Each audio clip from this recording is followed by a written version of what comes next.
Woodward Sports? Love wearing clothes? Then you should be wearing Woodward Sports clothes. Check out our full line of merch at woodwardsports.com. Just click on Shop. We have all your favorite designs, like Dan Campbell kneecaps, Woodward Golf, and of course, our own logoed out merchandise. Men, women, infants, kids all love Woodward Sports. Impress your friends. Impress your boss. Impress your dog. Buy Woodward Sports merch today.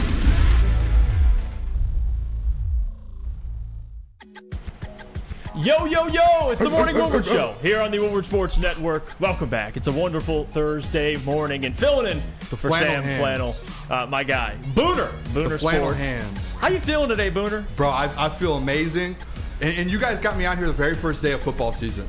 Football starts tonight. It does. Hall And of you boys Fame got game, me on. baby. It's like a perfect timing. Who's ready to watch Kellen Mond, huh? Let's go. Hey! Josh Dobbs. In the best state of them all, OHIO, baby. Oh, Hall of Fame jeez. game, Canton, Ohio. Where else would you rather play Yeah, the Hall of Fame game? I can name a lot of places, but Yeah, we got a lot to get to today. We got a packed show, a lot of lines to get to. We have a betting segment because we got our guy Booner here, and he's the betting guru. We'll have a show on the weekend as well. So we're gonna go through some over/unders. That's later in the first hour of the show, about 8:30. So stay tuned for that. Again, we have this list that came out on the 33rd team, and it goes through the most intriguing player of each team in the NFC. They got the Lions on there. You're going to want to see who they selected. And then, of course, we got a little bit of Hard Knocks later in the show to get to, of course, because Booner, the person who usually sits in your chair, Sam Flannel, big Aaron Rodgers guy. Big Jets guy? Well, big Aaron Rodgers, maybe big Jets, maybe big Chiefs guy. He's a big multiple team guy, I guess. I think he thinks like 4 teams are going to win the Super Bowl. But shout out to Flannel. I appreciate you letting me fill in today. Sam Flannel is out. He's on vacation. We missed you, Sam. We'll see him back Tuesday. He'll be back. But for right now, Booner's going to hold it down for us. In the booth, no JB, but Broder is here. Let's go. The GOAT. We got like a 2-on-2 now. We got me and Lucas. Lucas is in the booth as usual. JB's out. Great Broder's day. filling in. Booner's filling in for Sam. All right, guys. A couple things to get to just to start the show because I know there's been some kind of injury concerns that are coming out, guys that are getting injured in training camp. I want to go through some of them and just give the updates on some players. Sam Laporta left practice earlier this week with an ankle injury. And this is all on Pride of Detroit. They did a good job breaking all this down. And Penei Sewell will be back, just a little ankle tweak, nothing too concerning to worry about. Penei Sewell will be back as well.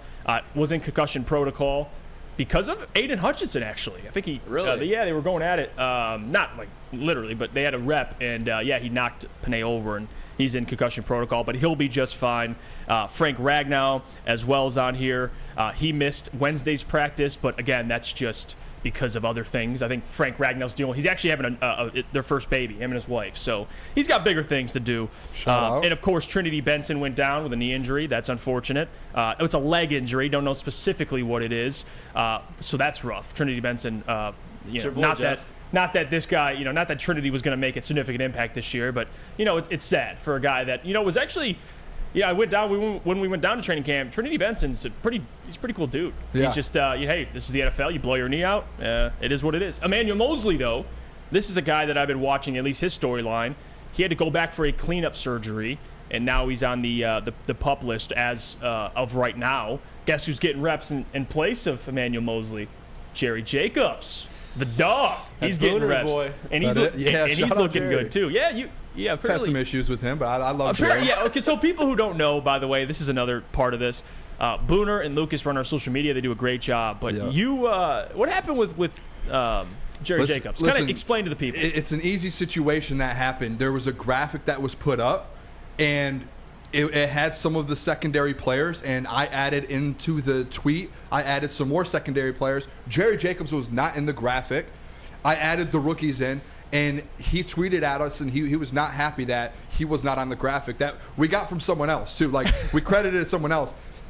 To mind you too, what happened right after that? The Detroit Lions took the same exact graphic and posted it and didn't put Jerry Jacobs in it. So I'm like, all right, what are we doing here, Jerry? Hey, we're gonna have a conversation. I'm gonna go back to training camp and go have a conversation with the man. Just get it all together here. Figure it out. I don't know if you want to have a man-to-man conversation with him. Yeah, that guy, he's a dog. Seems like a good dude, right? He is a good dog. Yeah, he is a good dude. Honestly, he is. He's about to say he's a good dog. He is a dog too, man. I heard goat noise. I don't know if that's a dog. That's the thing about Jerry Jacobs too is he wants his respect, and I think rightfully so. Hopefully this year you'll see more of an impact. It's crazy to think too, Jerry Jacobs, undrafted free agent when he was first picked up by the Detroit Lions. You got some other guys like a Starling Thomas or Stephen Gilmore that are undrafted free agents. Maybe they can. He's about to get so many reps though. Absolutely ahead of Emmanuel Mosley. So. Just get some of these comments. People are already chiming in. Stephen Reynolds, Flannel commenting while on vacation. Yeah, Flannel's in the chat. Shout out to Flannel. Steve-O, baby. Oh, Lucas, your Hall of Famer. He's hurt already. That injury was running from Laporta. He got hurt, and 2 days later he was back on the field. You really think Sam Laporta's going to get hurt before the games even start? Not a chance. He's going to tear up preseason, be completely healthy. I'm not worried about it. Paul Thomas, Booner. Good show today. I can feel it. Shout out to Paul Thomas. Let's go, Paul. Shout out to the chat, too, by the way. I'm a normal chat guy in the mornings. Yeah. Me and Broder are always in the chat, and today now we're both on the show. So shout out to the whole chat. Philip C. says, Broder, you rocked it yesterday, dude. Dude. He did. Broder, you did. Philip, thank you so much, man. Yesterday, man. He got so excited. I was like, no, I'm just trying to type in the chat. Dude, it was a lot of fun. Jeff was there hanging out, helping me out. We had a good show with Maz. It was fun. Yeah, Maz, I love that. And I said it yesterday. Two people at this network I will go to war for, JB and Maz. Yeah, like, those two guys can never do no Jeff wrong. has me on the trade block. I'm going with Flannel, too. Yeah, Flannel man gets criticized off the ass. Yeah. And he's such a good guy, but people just hate his sports takes. Well, all the rest of us were on the trade block. Well, Booner, I'm just seeing if I can get a fifth for you. That's all. All right, I'm just fair. seeing if I can get maybe a fourth, a fifth, maybe some future cash considerations. I'm in AAA ball right now, just kind of getting a couple. I'm getting a couple bumps up. Yeah, you're getting bumped up, my boy. In new things, couple new clips coming out of training camp. Do you have the Denzel Mims clip about with Dan Campbell, right? I'll get it if not. Okay. Dan Campbell spoke a little bit about Denzel Mims, and it seems like he's got already a man crush on him. Which you got to see this video. Speaking of the receiving core, we'll talk about the JMO stuff that Dan kind of mentioned. We'll talk about that at 9 o'clock. I want to get to that later in the show and just get our thoughts on it. And also, he had a touchdown yesterday over Cam Sutton, 55-yarder. Yeah, it looked beautiful. Torched him. Had 4 yards of separation on Cam Sutton. We'll play that later in the show. Marvin Jones was also making plays yesterday at practice as well. He's back. I know when we went Sunday, Booner, he was on the sideline, but he's practicing. He made some plays. Do you have the Denzel Mims? Okay, this is Dan Campbell talking about the new wide receiver of the Lions, Denzel Mims. I like Mims. Here's the first thing that shows up to me, aside from the size, because he is, he's kind of an imposing figure for a receiver out there at X. But man, he's physical. You get up there and press him, and it shows up. It's different. Yeah, it was in here. I thought it was a different video. He can fight out there. He can battle versus press. And here's the other thing I love. He's never been a special teams guy. We told him from day one, man, you got to do some things. We need to see if you can do some things on teams. And to his credit, a guy who's never really done it, I mean, he's out here, he's going. And Phip and I were talking about him last night. We're watching these clips. I'm like, this guy's just competing, And now he's got a ways to go. He's raw in some things. We don't know. But, man, I appreciate the fact the guy has come in and doing everything. He said he would. He said, Coach, I'll do whatever, and I'll give you whatever I got. And he's doing it. So I respect the heck out of that. He's somebody that I'm really, man, I want to see if he can take another step, and there's some things he can do for us on offense. 55 seconds. No, I'm just kidding. There's Denzel. Hey, 55, baby. Dan Campbell. Denzel Mims called him physically imposing. Big 6'3", runs a 4.37. I'm excited, and I know Lucas referred to him day one as Denzel Hims. Denzel Hims, baby. Hims. Denzel Hims. And you got the go to Denzel special team Hims. And that's facts. He's gonna be a hell of a gunner. That's gonna be a great special teams player. Well, you can always count on Lions fans to hype up players, but still, Denzel Mims, there is legitimate stuff to be hyped about, at least physically. Who knows whether or not it's gonna work out? But if anything, this is a guy that I think has a chance to fill that kind of DJ Chark void. Because again, most of the deep balls that Jared let go last year, let it fly, was to DJ Chark. I mean, he had the play to J-Mo. He had some Khalif Raymond throws, but DJ was that big time. He was a big time deep threat. Hopefully, Denzel Mims can kind of fill that void. Not saying he'll be DJ, because DJ played in like a handful of games and still had 500 yards. 11 games. If Denzel can fill that production, Booner, that's a W. Even on top of that, because you paid really for nothing. Yeah, and you have Marvin Jones kind of filling that in. You don't need just one guy to fill that void. You need Marvin Jones, Denzel Mims, a Josh Reynolds. Like, you need a combination of these guys to fill that role of what DJ Chark did last year. Right. And I think like Josh Reynolds is going to have to step up a little bit. Like he did what he did last year. DJ Chark out. He's going to have to step up a little with Marvin Jones, and just that combination of those three guys is going to have to do that. And the best thing Dan Campbell said is, Denzel Mims is going to be a special teams guy. He's never done it before, and he was all about doing it, which is like, when we talk about this culture, that's exactly what you want. Is you want guys that want to come in, chip on their shoulder, and he wants to compete. And like, at the end of the day, he has the talent to do so. Right. He has the DJ Chark talent. It's just like he just hasn't had the opportunity in New York. He's getting it in Detroit, whether it's special teams, and then he moves into the lineup. But I'm still excited to see what he can do. That combination of those three guys, though, people are like, oh, we lost DJ Chark. It's going to be a step back. No, you have three dogs now on that team that are going to combine and really make an impact with Jared Goff. It's the Moneyball effect. That's all they're doing. They're like, we're not going to keep DJ. He wants too much money, so we're going to get three guys that equal the same amount that DJ can do on the field production-wise. And imagine if Denzel Mims even becomes, anything worth, just somewhat productive, and you get J-Mo back, you have two guys that can legitimately take the top off. Like that. And again, and Khalif Raymond showed that as well, but for Denzel Mims, like, what are my expectations? I don't know. If it works out, great.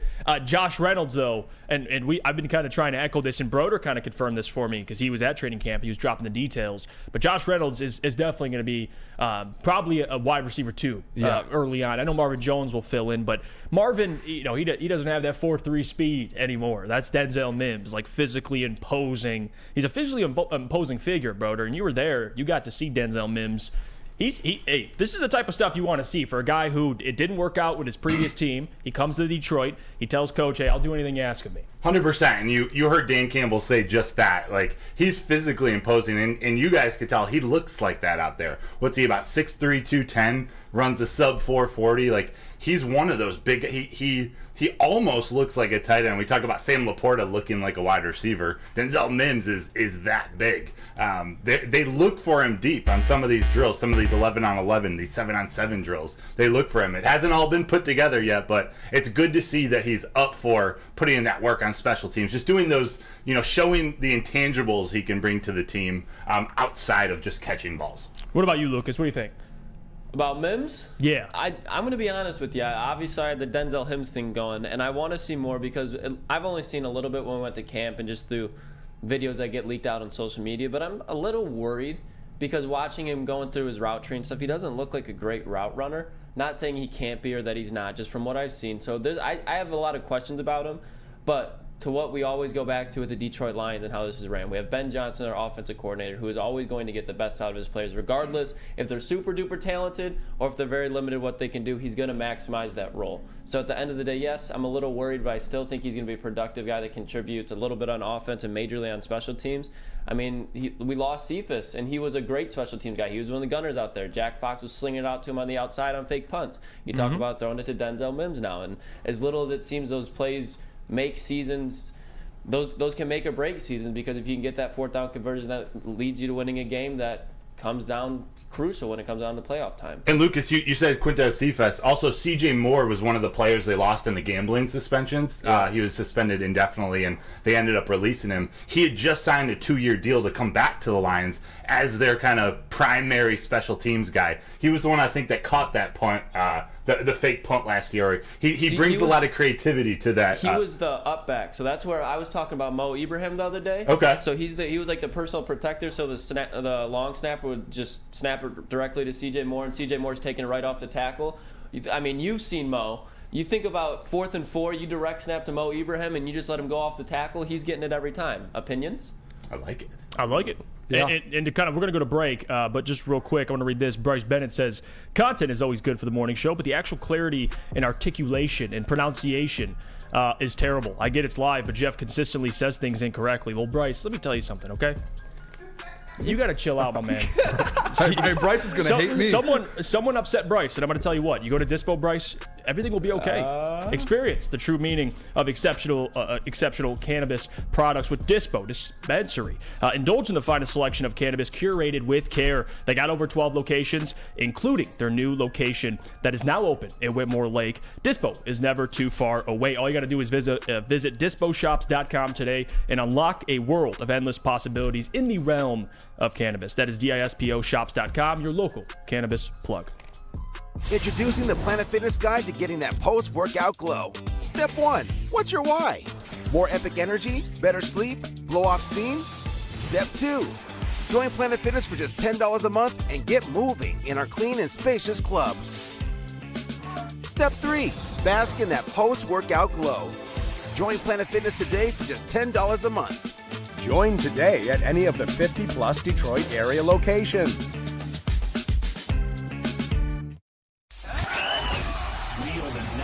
For Detroit, by Detroiters. Welcome to the Woodward Sports Network.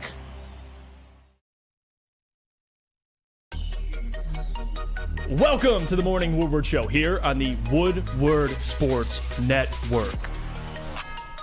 There's your pronunciation right there. Oh, you know what I mean? Woodward Sports Network. Again, if you're on YouTube, shout out Bryce. Hit the like button. Subscribe if you haven't already. And don't forget, if you can't catch the show live, you can always go back, re-listen to it. Spotify, Apple Podcasts, leave a 5-star review. Morning Woodward Show. Please support the boys. You know, we do a good job here. I love this crew. I love the audience. Except for you, Bryce. But I love the audience. No, I'm just kidding. I'm joking. Bryce, I love you, man. I'm joking. I'm kidding. Let's get to some Romeo Okwara stuff. Because, you know, Kyle Meineke came out with a great story, and this is on mlive.com, and it was super detailed, super personal. He met with Romeo Okwara during the summer, and they sat down in Romeo Okwara's home, and Romeo kind of, because again, Romeo never really talks to anybody. Yeah. You never hear anything out of Romeo Okwara. Really, he keeps to himself. He's all about football.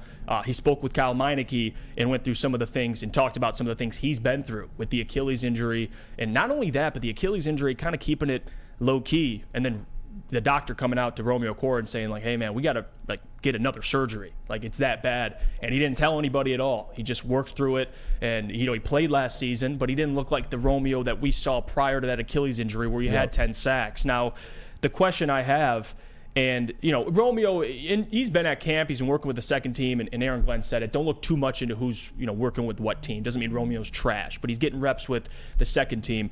The question I have is, any chance that Romeo Okwara, especially with a defensive line that, you know, we're not sold on completely. You like Aiden, you like James Houston, but it's still a lot of question marks. Can Romeo Okwara still be a key part of this defensive line? And I'll start with you, Booner. Yeah, I mean, I think just looking at the offseason with Brad Holmes, there's a reason that he felt comfortable enough to just not make any moves besides getting Broderick Martin and bringing Broderick Martin in, to where he knows he has Romeo, he has Charles Harris, Bugs, he has all these different guys and pieces that I feel like sometimes get underrated a lot when we're really looking at this defensive line. And a guy like Romeo, we had no clue what he was going through this last 2 years. Right. I feel like in the media, everyone was hating on him, going at him, like, where has he been? Now that we know what happened and why it took so long to come back from injury, now it's kind of understanding, okay, now we know what he went through. But I still think he's going to be a huge depth piece. He played last year, he played 5 games and still had 2 sacks in 5 games. That's on track for like 6 sacks in a season, which is, I mean, that's just depth there. That's not anything like, it's not an Aiden Hutchinson, a James Houston. It's just depth. You're adding in depth.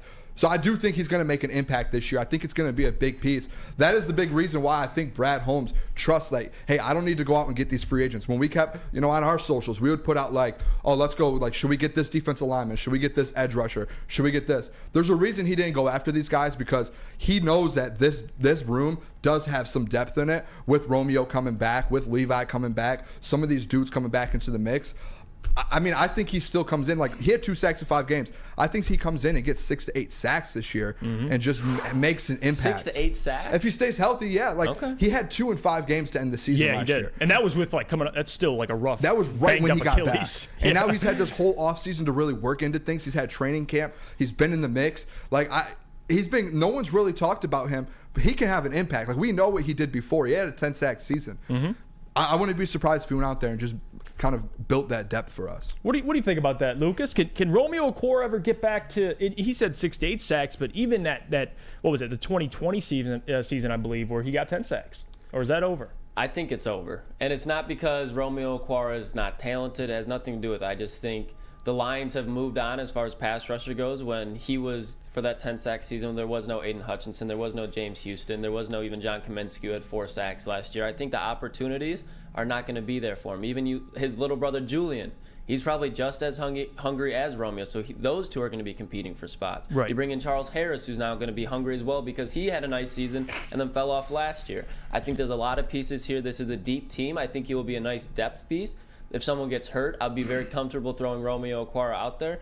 But as far as like a significant impact, just as a depth piece, I think he's going to get 2-3 sacks. But like I said, if there's an injury, I'm not like I'm going to be like, oh no, Romeo's out there. I just think it's kind of past his time. Yeah, he's more at this point of his career, and I hate saying that because he's not old, but after that Achilles injury, you won't really know, until he's 100%, and I don't think he'll be a big part of this rotation this year. Although, you'd like to think Houston's going to take that next step, but Houston's a guy you play kind of in passing down situations. I know Romeo Okwara might be somebody that you can play on, third down or just play in general against the run. I think Romeo's a little more of a complete defensive end, but to your point, they're going to want James Houston. And they like John Kaminsky a lot. I really think John Kaminsky's the one that's kind of going to stop all that. And John Kaminsky, man, say what you want. I know it sounds crazy. The Kamish, Big John. The Kamish. I love him. Yeah, they love him too. And he did a lot of good things for Aiden Hutchinson. He's a silent assassin. He really is. Broder, what do you think? Romeo Okwara, you got to see him kind of work with the second team. What are your thoughts on it? Can Romeo get better? What does Romeo look like this year? So I don't think the Lions are looking for him to get 6, 7, 8 sacks. I think there are going to be a handful of guys on this, what we'll call the defensive line and edge linebacker crew, that are all going to have, between 3 and 6 sacks. Their depth that they're building that you guys talked about is part of the benefit of having someone like Romeo Okwara. They're just going to keep funneling through all these, not just defensive linemen, but these edge Sam linebackers, like we'll call it Romeo and James Houston. Right now in camp, they're getting reps trying to we'll call it improve their game in pass coverage. They're going to be running a lot of different types of schemes where Aiden falls back into coverage and Romeo or James Houston, bumps up and blitzes off the edge. I think what Romeo and what they're building with this depth is the ability to just mix and match pieces with all of their versatility. I like another guy that I don't want to say doesn't get talked about enough, but I don't think gets the amount of love that he deserves and the hype that he deserves is Josh Pascal. I think they really That's love another one. Yeah, yes. I didn't even say him. And I've been consistent. I've been giving Josh love, man, on this show. I really have. I like Josh Pascal a lot, and he's a guy that you talk about with Levi. I know we talked about Levi and me. Lou, it is what it is. If Levi has anything to show, it's great. If not, I think Pascal can be a dude that you can move on the edge. You can move him in the interior. Not that Romeo Okwara, to Lucas's point, not that he's bad, but there's other guys that are more versatile, a little younger, a little quicker, that you probably want to utilize in different situations. We didn't even really get to see Josh Pascal that much. 6, 7 games? We have a video from yesterday if you guys want to pull it up with Pascal talking. Let's do it. Yeah, Okay. pull it up. Let me get it audio all good. But yeah, he talked to the media yesterday kind of about what he's putting in the offseason. This is what he had to say. Right now, I'm trying to play fast and violent. Just go out there, knowing my assignment, alignment assignment and my key, go off my key and go as fast and be as violent as possible. There you have it, Josh Pascal. Talking about some things he's working on. The coaching staff loves him, and they loved him when he came out. People forgot when he was at Kentucky, he led the SEC in tackles for loss. That guy, he's a dude, Booner. If he wasn't injured last year, we would have people would know about him. Oh yeah. So that's why I'm excited to see him this year. He's healthy. He's gone through training. It's the same thing with Romeo. Obviously Romeo had the 2 years, but Josh was out for a while. He had the end of the season last year. He as well had 2 sacks, but when you really break it down, give him a full season. Oh, yeah. And he's going to be known. And he's going to be another piece. This is the depth that I'm talking about with this defensive line. Remember the article you guys had yesterday? What's the strength of the Detroit Lions? Don't you say it. I'm not saying it's a defensive line, but maybe they're looking at it and they did homework and they actually, a lot of these places don't do their homework on the Detroit Lions. They don't know all these secondary guys. Maybe they were they quietly have a really good defensive line room. They really might. I'll say they got a lot of depth and they got a lot of guys that are hard to predict. If Josh has a breakout season, these guys all look good, we can have that conversation. Imagine if most of these guys work out. Say 1 or 2 don't. You still have 6 or 7 guys that are second round picks. Oh yeah. That are legit edge rushers, legit defensive linemen that can be really, really good in this league. So, hey, I'm excited, especially with the guy like with Romeo.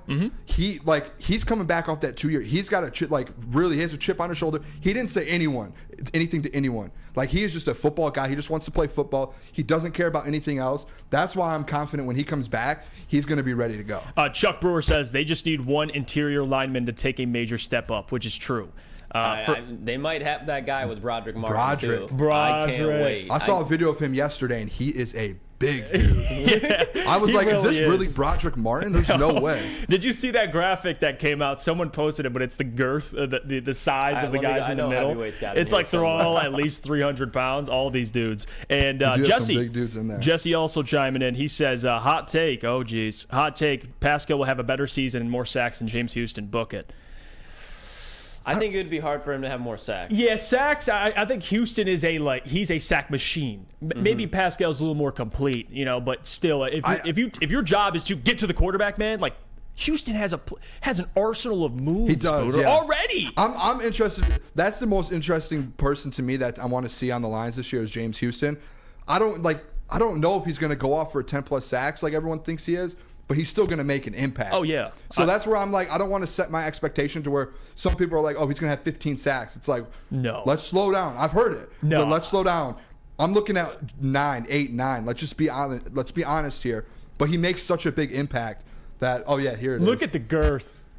The heavyweights did a segment on this, and I was crying, dude, when Geezy was talking about the girth in the middle. Some look big at that. dudes, man. There's some big boys. 305 for McNeil. They got Martin Broderick at 330, Bugs at 335, and Benito Jones at 335. Do you think I could tackle one? Booner. 0% chance. I think I could. 0 point. I might Like have a chance. Booner, this calf would kick you across the practice Dude, I'm field. not letting go. I'm grabbing. You probably can't get around their cat.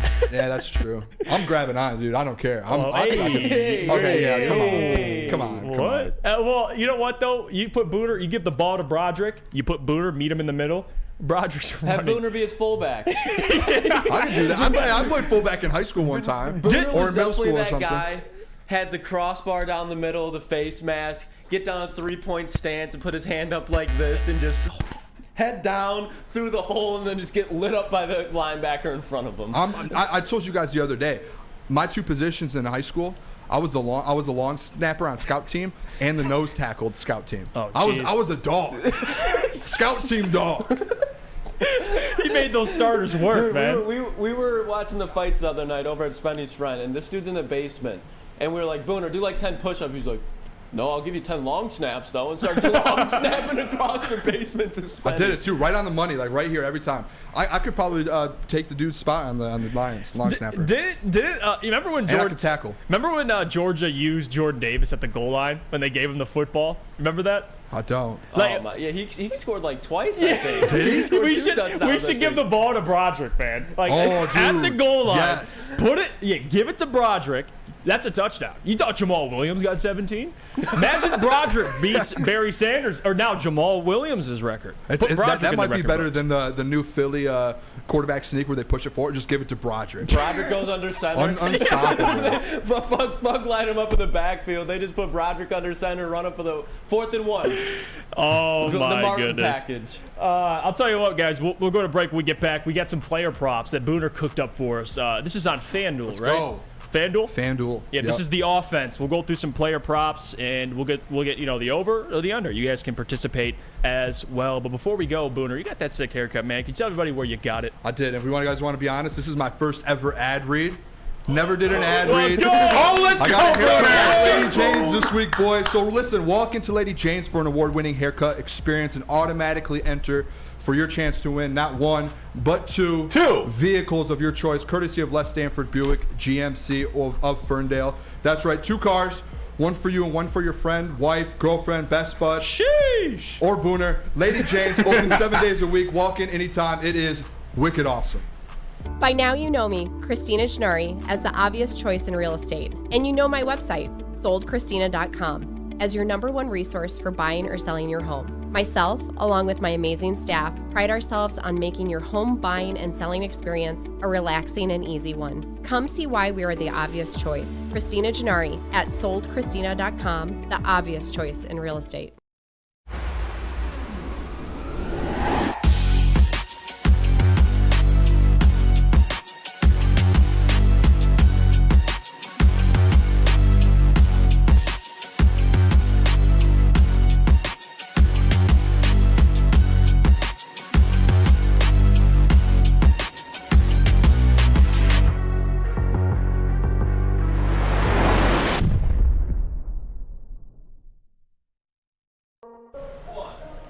Welcome back to the Morning Woodward Show here on the Woodward Sports Network. Don't forget, everybody, if you're watching on YouTube, hit the like button, support the show. Let's try to get to 75 likes by the end of this segment. Thank you to everybody for tuning in.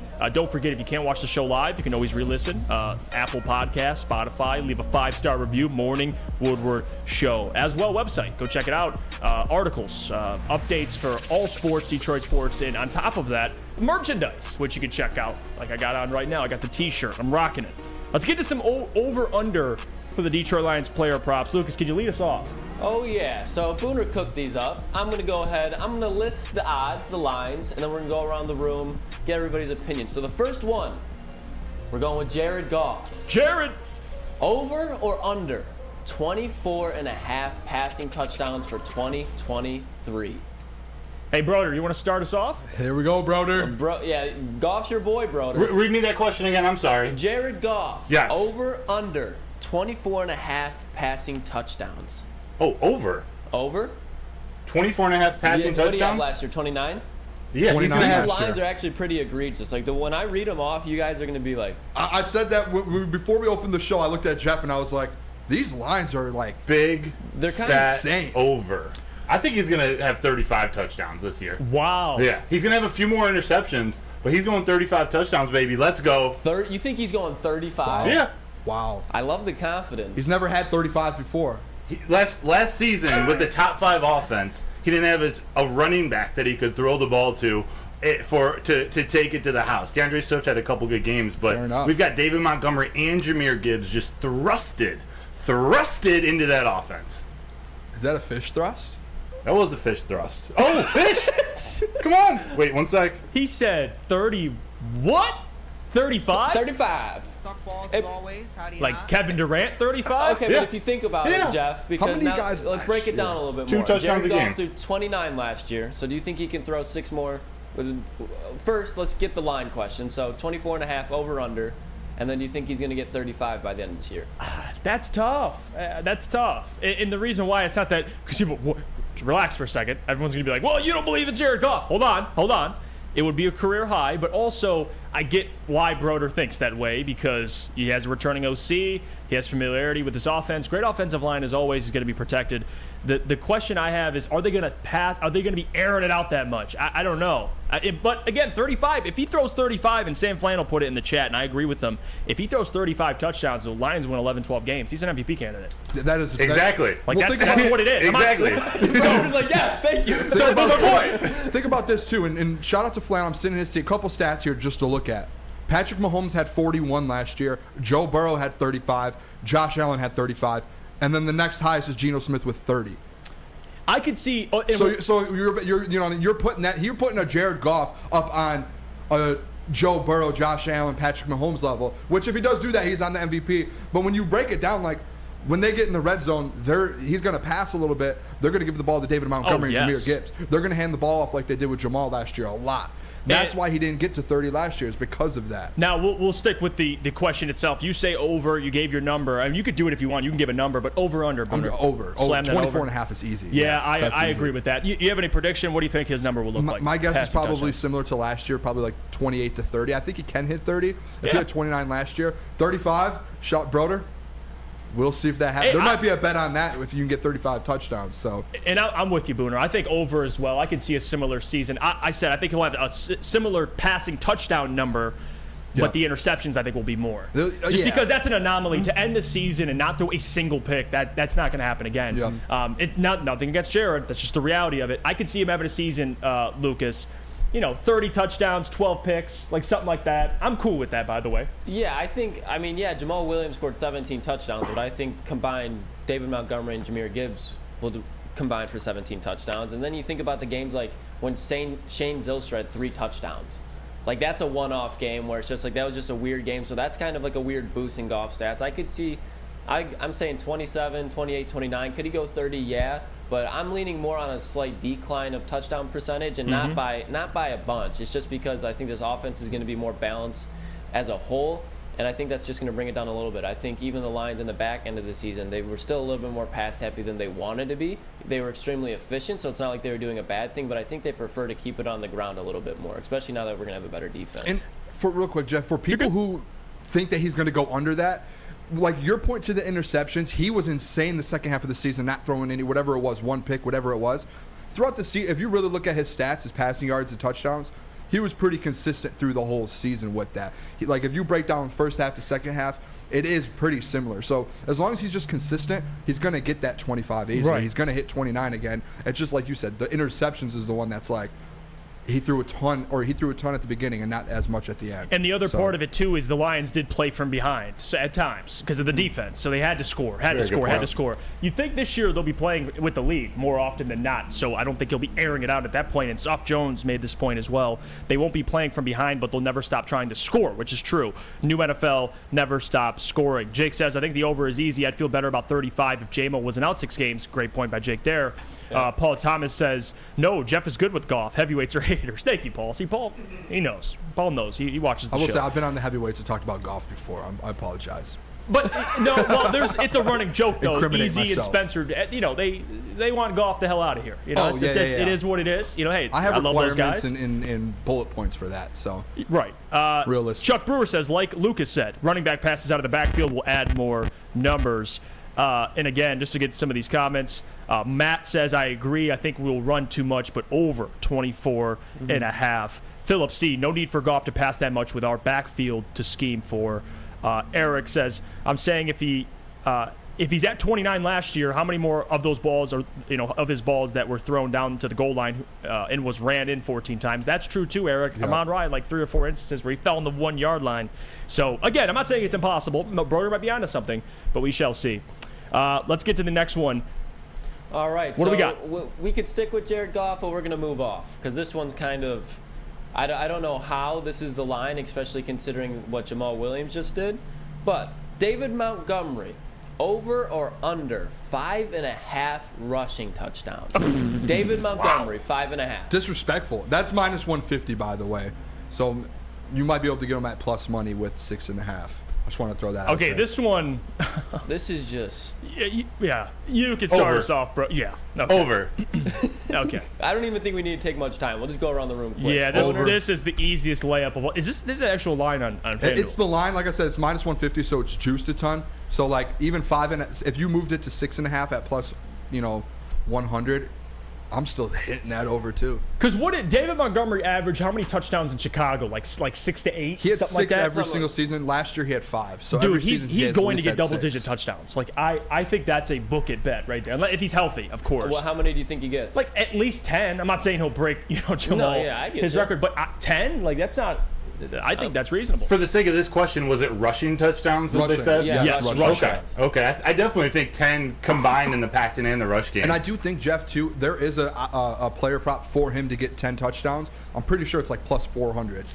So 4 to 1. I like it. I'm smacking $100 to win 400. I think D-Mont gets 10 to 12 easy. Yeah, I'm with you. I'm with you. Especially, look, I know we already say it, but think about when he plays the Vikings this year. Think about when he plays the Bears this year. They're not going to be going up. I'm thinking of the strong run defense that they're playing against. They're going to be playing against the Saints, Ravens, Packers have a good run defense.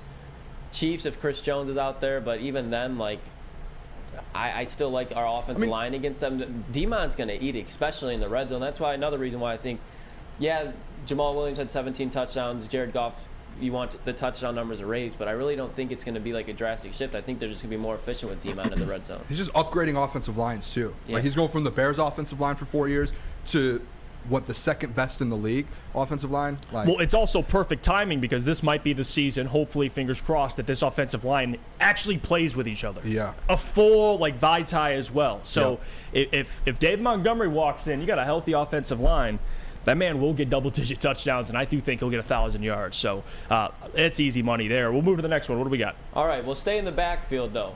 Our rookie, one of our favorite players that we cannot wait to see this year, Jahmyr Gibbs. Plus 1,100 right now. Offensive Rookie of the Year. Are you taking that bet? Plus 1,100. Ooh, it's friendly. Plus 1,100 for Jahmyr Gibbs is friendly. And that's kind of the thing we talked with Justin Fields yesterday. Although, if you ask me, Jeff, will Justin Fields be in the MVP conversation? No. But those odds, though. You could sprinkle something Sprinkle a on little it. money on it. I don't hate it. I'm not saying because I get it, making money. Now, for Jahmyr, plus 1,100, do I think he'll win Offensive Rookie of the Year? I don't think so. And I'll tell you why. I think for Jahmyr to win Offensive Rookie of the Year, he's going to have over 1,500 yards from scrimmage, something like that. He's going to have a great year all around, and I think he can do that. But that's also with Bijan in the race as well. We don't know what Bijan's going to do. He could go for 1,300, 1,400 this year, and if he does that, it's his award to lose. Or you have a Bryce Young who plays really well in Carolina, who I love Bryce Young, so he could be in the race as well.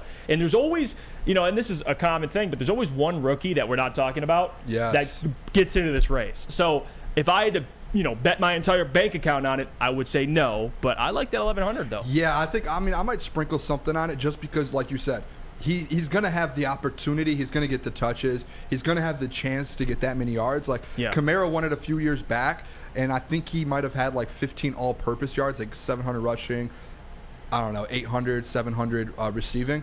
That's where I kind of had my stat line for Jahmyr Gibbs is 700, 700. So when you really break it down, he's going to be in the conversation if he's doing that. How many touchdowns does he get? That's going to push him over the top. And like you said, it just depends. You don't know. It depends on what some of these other guys do. If Bryce Young goes out there and leads the Carolina Panthers somehow to the playoffs and puts up a ton of numbers, you can't not give it to him. So it's such an up and in the air award. Well, in my opinion. Lucas would be upset because if Jahmyr Gibbs is at plus 1,100, what's Laporta? I was gonna say Laporta's already winning the award, right, Lucas? So he has no. This isn't even a discussion. Laporta's taking home that Offensive Rookie of the Year award, right? I mean, he has the capability to. What does he have to do to get that award? Don't hit me with the capability. What does he have to do? What is his stat line if he has a chance at all? Lucas, what do you think? Rookie year, 1,000 yards, 12 touchdowns. What do you think? Laporta? No. Gold jacket. Listen, gold jacket already. I've been steady with this. Okay. He's gonna have 500-600 yards this year. Okay. 700-800 yards the next. 800-900, and then that's when Kelsey's gonna be on the decline, and that's when the changing of the guards is gonna be. Okay. Sam Laporta by year 3 or 4 will be, I don't know, because we'll still have him on a JMO, but he'll be a very productive, close to 1,000-yard type of guy. All right. And I'm just messing with you, by the way. And Lucas, we all love Sam Laporta. That man, I'm going to keep saying it. I think he'll be the best tight end out of this class. I think 500-600 is fair.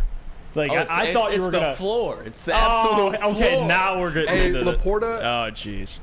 And see, Chuck 1,000 to 1 to win Rookie of the Year. $10 to win 1,000. He's 1,000 to 1. I think so. Yep. You put $10 on it, you win 1,000. He has better odds than Jahmyr Gibbs. No. Oh, 1,000 to 1. 1,000. Yeah. Yeah. 1,000 to 1. I said it differently. I apologize. Hey, Chuck Brewer chime in, and he says this is why Lucas has Goff at 35 touchdowns because he has Laporta at 15 touchdowns. No. It'll be Hendon Hooker slinging 35 touchdowns in a couple years when Laporta takes off. Bryce Bennett says Laporta will be close to 800 yards this year. My gosh. Do you see this? If Laporta gets 800 yards, he's already one of the better tight ends in the league. Yeah. Dude, you walk in year 1 and get 800 yards. I mean, Kyle Pitts almost got 1,000 his rookie year. Yards after catch, baby. Kyle Pitts. Kyle freaking Pitts, the specimen, the physical specimen he is. Yeah. I think Laporta will have a good rookie year. I do. But 1,100 for Jahmyr Gibbs, that's friendly. Why not sprinkle a little money on it? Yeah, 100%. Why not? Right. Well, you want to do one more? Or we go break?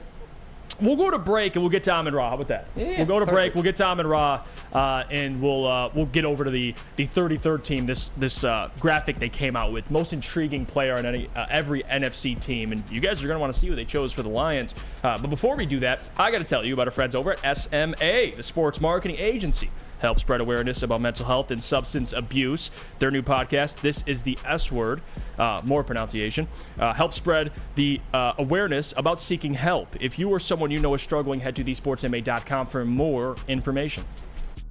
Hey, this is Mr. Kearney, Chief Academic Officer, Academy of Warren. I want to welcome you to the brand new field house. The state-of-the-art facility has a regulation basketball court, volleyball court, soccer field. It can be used for 7-on-7 football. Our K-8 academic features AM, PM, latchkey, small classroom sizes, learning street, futuristic media center, free breakfast and lunch, Houghton Mifflin curriculum, academic games, K-8 athletics, and more. Enroll today at academywarren.net.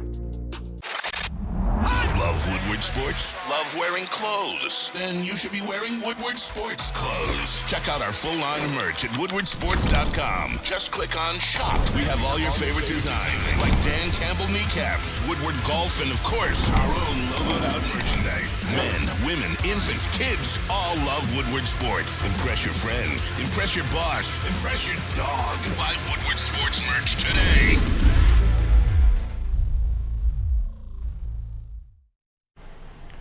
All right, think you can play some golf? How about beating a professional athlete? Not me. I'm not a professional athlete, but it's the Woodward Sports Thursday Night Golf League live at 5 Iron Golf, presented by Mark White and Associates, spanning 12 consecutive weeks, featuring famous courses from around the world, played on the state-of-the-art TrackMan simulators in 5 Iron Golf's new 25,000 square foot facility in downtown Detroit. Downtown? Can you beat Darren McCarty on hole number 12 of Augusta National? Maybe. Possibly. You might be able to. I think I can. What about outperforming Braylon Edwards on hole 8, not 6, hole 8 at Pebble Beach? I might be able to do that as well. Let me at him. Do you have what it takes? If so, register for your chance to win some free foursome today. Just follow us on Twitter and IG before August 1st and direct message the word golf.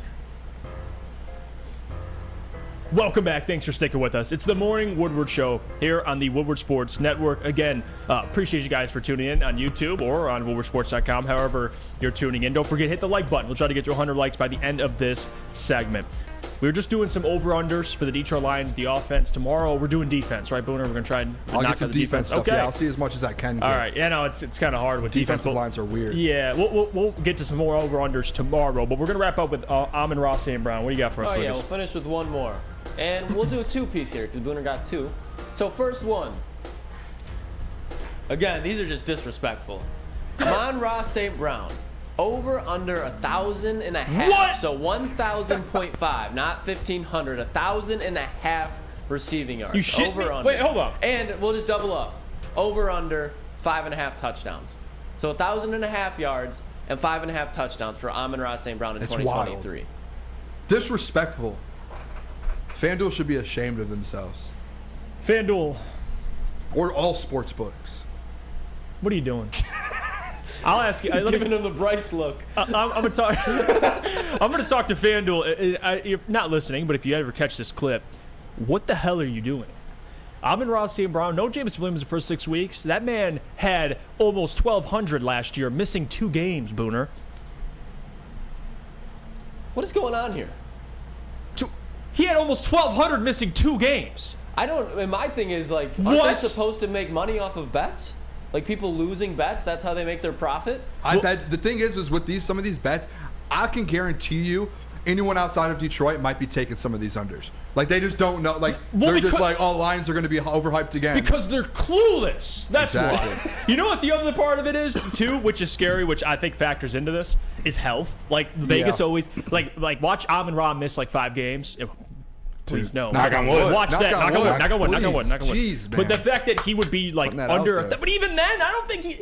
Again, he missed 2 games and got almost 1,200. He'll have over 1,000. It does scare me a little bit because Vegas, they usually know what they're talking about. So for them to do that, it does make me a little nervous. Like, what do they know that we don't? But, I mean, we're here. We're in Detroit. We know exactly what's happening. I don't even, even if you're not a Detroit fan, Amon-Ra St. Brown, if he was a top 10 receiver last year, if you want to say top 15 and you want to say that, fine.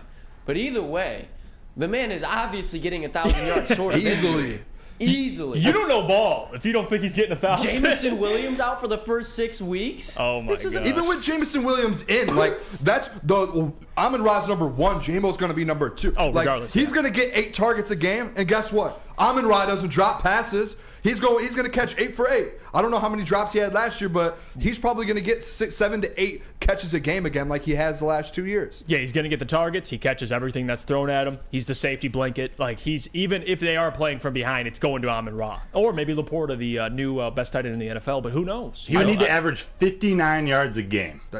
He's going to average 59. Way more this year, too. Yeah. And 59 yards per game. He'll get that in 3 catches. Yeah. Easily. 2 catches. I do have here, I wrote down in my notes, because you guys did do stat predictions the other week, and I was in the chat. So I am taking both overs here. But I'm saying Amon-Ra St. Brown is going to get 1,300 yards this year, and he's going to have 8+ touchdowns. By the end of this season, Amon-Ra will be a top 8 wide receiver in the league. He will be up there with those guys' names.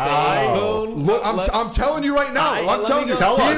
Jeff thinks he's going to have 1,400. Whoa. Go look at the top. Tell us. Hey. Okay, let him know. When I did my research this week, if you go look at the top 8 wide receivers, they're all stopped right at 1,400 and 8 touchdowns. If Amon-Ra goes out and puts those numbers up, statistically, I'm sitting in the flannel chair. We're talking about stats. Hold on. He's going to hit that number, and he's going to be top 8 statistically. Let me speak my truth real quick. You know what I mean? I just want to put some clarification out there. 1,400. Okay, I might have misspoke. Okay, 1,400. Remember me and you were going after this, and you you said you were I like, said 1,200. Yeah, he's gonna get more than that, way more than that. 14, I think, is the seat like that. If he gets 14, great. That's like the best case scenario. 13, I think, is more like a fair number. But even if you like the fact that he almost got 1,200 missing 2 games, dude. Exactly. And, like that's there you go. And I do want to just look like I'm telling you guys, look at the receivers and their stats. The top 8 receivers. The eighth most receiving yards is Travis Kelce. I know he's not a receiver. Jalen Waddle with 1,350. Right. If Amon-Ra gets 1,350. And he had 8 touchdowns, and he gets 8+ touchdowns, 10 touchdowns. Turn those 3 1-yard ones into touchdowns. Here's the thing, though. You're the top 8 right there. The thing that Amon-Ra doesn't have yet that he's getting, and I'm sure he'll have this year, that Jalen Waddle had, that yards after catch, man. Like that's the thing. He will get that. But again, Jalen Waddle runs a 4.3. And there's things that Amon-Ra does differently on different levels. But Jalen Waddle after the catch and as a deep threat. Absolutely. Not saying Amon-Ra is not, but it's a different level. And Jalen Waddle had 75 catches last year with a hurt Tua, so those receptions are going to go up. I don't think Jalen Waddle's the guy to compare him to, but I think those two are in the upper echelon. I'm still taking Amon-Ra over CD 10 times out of 10. Well, Frank Ragnow has a hurt Tua also. What? Just kidding. He tried to slide in a toe joke there. All right. Jay Will says, Jeff, why are you scared to go out on a limb? Sometimes 1,400 is doable. No, I think 1,400 is doable, but I don't want people to think that I'm over here pounding the table like 1,400 is going to happen. You never know with certain things. If that happens. He could miss a game. I don't want to say 14. I think he's talented enough to get 14 in his career. I think it's a matter of when, not if. He'll get 1,400. He's that damn good. Now, will he get it this year?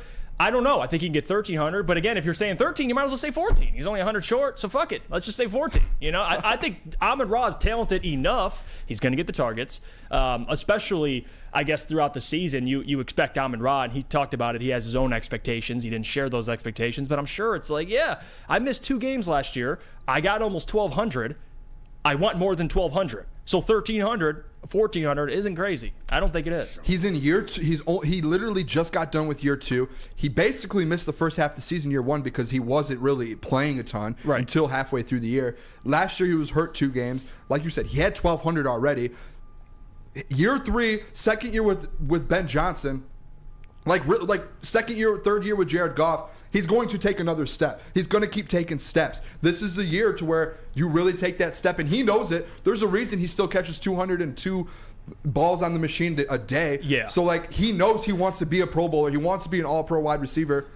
This is the perfect year to do it with all the hype. Well, it's hard. You can't put a ceiling on a guy that works that hard. No. I will be repetitive with that. I know we tried. Well, he's a guy that'll get 1,300. I don't even want to put a ceiling on the dude. He works so damn hard. And on top of that, you see him during training camp working on his deep threat, being more of a deep threat, working on, kind of trying to take the top off the defense a little bit, which Amon-Ra, it's funny when I'm going to keep bringing this up. He ran like a 4.5, 4.6, but when he had that end around against the Commanders, he ran like 23 miles per hour. So that stuff isn't always just because someone ran a certain 40 at the combine doesn't mean they'll never be a deep threat. I think Amon-Ra can expand his game, and that man, I think, could get 1,300, 1,400 yards. I think it's possible. Your guy Bryce here said if St. Brown gets 2 60-yard catches, he will hit 1,400. And be honest, if that does happen and he starts getting those plays, that is what you said. He starts getting deep balls. Oh, he's going to hit 1,400, and that's going to change the game completely. My just whole thing with it, and it's not saying that Amon-Ra is a guy that cannot get 1,400, but when you add in all the legitimate threats that they just added, especially just the rookies, Sam Laporte and Jahmyr Gibbs, DeAndre Swift was hurt most of the season last year, so they were using Jamal Williams 16, 17 times a game. They're going to be checking it down to Jahmyr Gibbs a lot more, and just in the whole offense as a whole, a lot more checkdowns that are going to turn into more yards after catch with Sam Laporte and Jahmyr Gibbs. I think Amon-Ra is a guy that can get to 1,400, but I think he's still going to be in between 1,200, 1,300. Can he get 1,300? Yes, but I think it's going to be just a slightly under that. If I'm wrong, I'm happy. Yeah, but right. It's not like I'm bashing Amon-Ra. I just think that the guys in this offense that we've added through the draft, I think are going to have more of an impact than some of us expect statistically, and I think that's going to kind of drop the expectation statistically for Amon. And you got to remember too, Amon-Ra was eating early on in the season with TJ. Like TJ was out there, he had 140 against the Seahawks, and Amon-Ra, again, he was still able to make an impact. Now, to Lucas's point, the thing is, you have Sam Laporta now, you have Jahmyr Gibbs. The question though I have is when you're in crunch time and you need a play, it's going Amon-Ra. Yes. Like, I don't know if and trust me, the rookies I think will be, they'll be fine, but there's always going to be little hiccups in their rookie season. There's going to be times where, Sam Laporta is just effing up. There's going to be time where Jahmyr Gibbs maybe, isn't in the right spot or he's not playing well. Amon-Ra is going to be that consistent, no matter what game it is. If you need a play, you get it to him. What did I tell you at training camp when we were sitting there? Amon-Ra St. Brown is always open. Yeah, he is. He is always open. So if you need a red zone target, if Jared Goff needs a dump, if he needs anything, he is always open. He knows how to get open. He could have 2 guys on him, and he will find a way to get open, and he catches every single pass. Yeah, he's like, just call him Waffle House, man. Like, the dude's just open 24/7. Oh, for a second, I was like, I don't get that, but I get it. And the Good job, Booner. Other point that we didn't really talk about, and we did earlier in the show, is the defense. When you talk about in that Seattle game when he was going off with TJ, that game was a shootout. I don't think the Lions are going to be in as many shootouts as well, so that's another situation where I think where Amon-Ra was kind of eaten last year, I think we could see a slight decline in that, but that's not saying he can't be more consistent throughout the season. I just think it'll kind of be less explosion games just because the Lions, I don't think, are going to be in 40-point shootouts. They're going to be in like 20, 30 points max, I think. Yeah, I think not saying that they can't get up there, it's just their defense is a lot better. Yeah, and that's a good thing. Like, you don't want to be like the in team shootouts. as a whole is going to contribute more. And there you have it. And people are chiming in here as well. Matt says, should injuries be considered when making a bet like this? I don't think it should be. Yeah, no, that's true, but that's, of course, why Vegas sometimes has the numbers they have, because you have to factor in maybe guys will be banged up. You just never know. Jordan says, I think St. Brown gets that highlight catch this year. People are bashing that he doesn't have. Like you see, like we just went George Pickens in practice, dude, like that. And I don't know if Amon-Ra, he's not that type of dude where he's going to jump up. No, I think he'll have some fantastic catches. He can make plays and make catches. He doesn't have he has the best hand, one of the best hands in the league. And at the the end other of the day. thing, he has some of the best concentration in the league. Oh, Like, yes. if there's a tip ball, Amon-Ra, he's at least getting a The hand butt on catch? it. The butt catch, the one against Jacksonville, and he had one against the Vikings, where the ball is just batting all around, and even the catch against the Commanders, where he went up and over the defender, and Amon-Ra is probably like 2 inches shorter than the guy. Like, the guy can do everything that you want him to do, just he doesn't have that top-end speed and burning ability like the other premier receivers in this league do. And he might not be a burner, but he has the route running ability, and he's got the fluidity to get open. He's got everything you needed to replace that. Just how we were kind of talking about Brian Branch, like, He's not running a fast 40, but he's keeping up with Khalif Raymond. It's because he's football smart and he knows how to get in the spot where he needs to be at the right time. He has great football chemistry. Jake says, I'll take production over highlights every day of the week. 1,000%. No question about it. We'll go to break. We get back. We'll get into that 33rd team graphic, most intriguing player for every NFC team. We'll see what the Lions have. You're going to want to find out. Put your guesses in the chat. We'll go to break. I got to tell you about our friends over at Guardian Alarm. Speaking of a good defense, right? Guardian Alarm's always a good defense. They're always reliable. Like CJ out and there. Yeah, no question about it. They got dogs over at Guardian Alarm. Chirping at you if you try to get in. Customized solutions from real experts. They got 24/7 professional monitoring. Technology backed by people. All you got to do, call 1-800-STAY-OUT. Stay out. Tell them your friends at Woodward Sports sent you. I repeat, call 1-800-STAY-OUT for more information. Since the dawn of moving people, Chevrolet has led the way. The world of transportation is changing. At Feldman Chevrolet, we are leading the charge forward. With every electric vehicle, every mile traveled, one Feldman at a time. The company that puts more Chevys on Michigan roads is now the #1 name for Chevy electric vehicles. Love Woodward Sports? Love wearing clothes? Then you should be wearing Woodward Sports clothes. Check out our full line of merch at woodwardsports.com. Just click on shop. We have all your favorite designs, like Dan Campbell kneecaps, Woodward golf, and of course, our own logoed out merchandise. Men, women, infants, kids all love Woodward Sports. Impress your friends. Impress your boss. Impress your dog. Buy Woodward Sports merch today.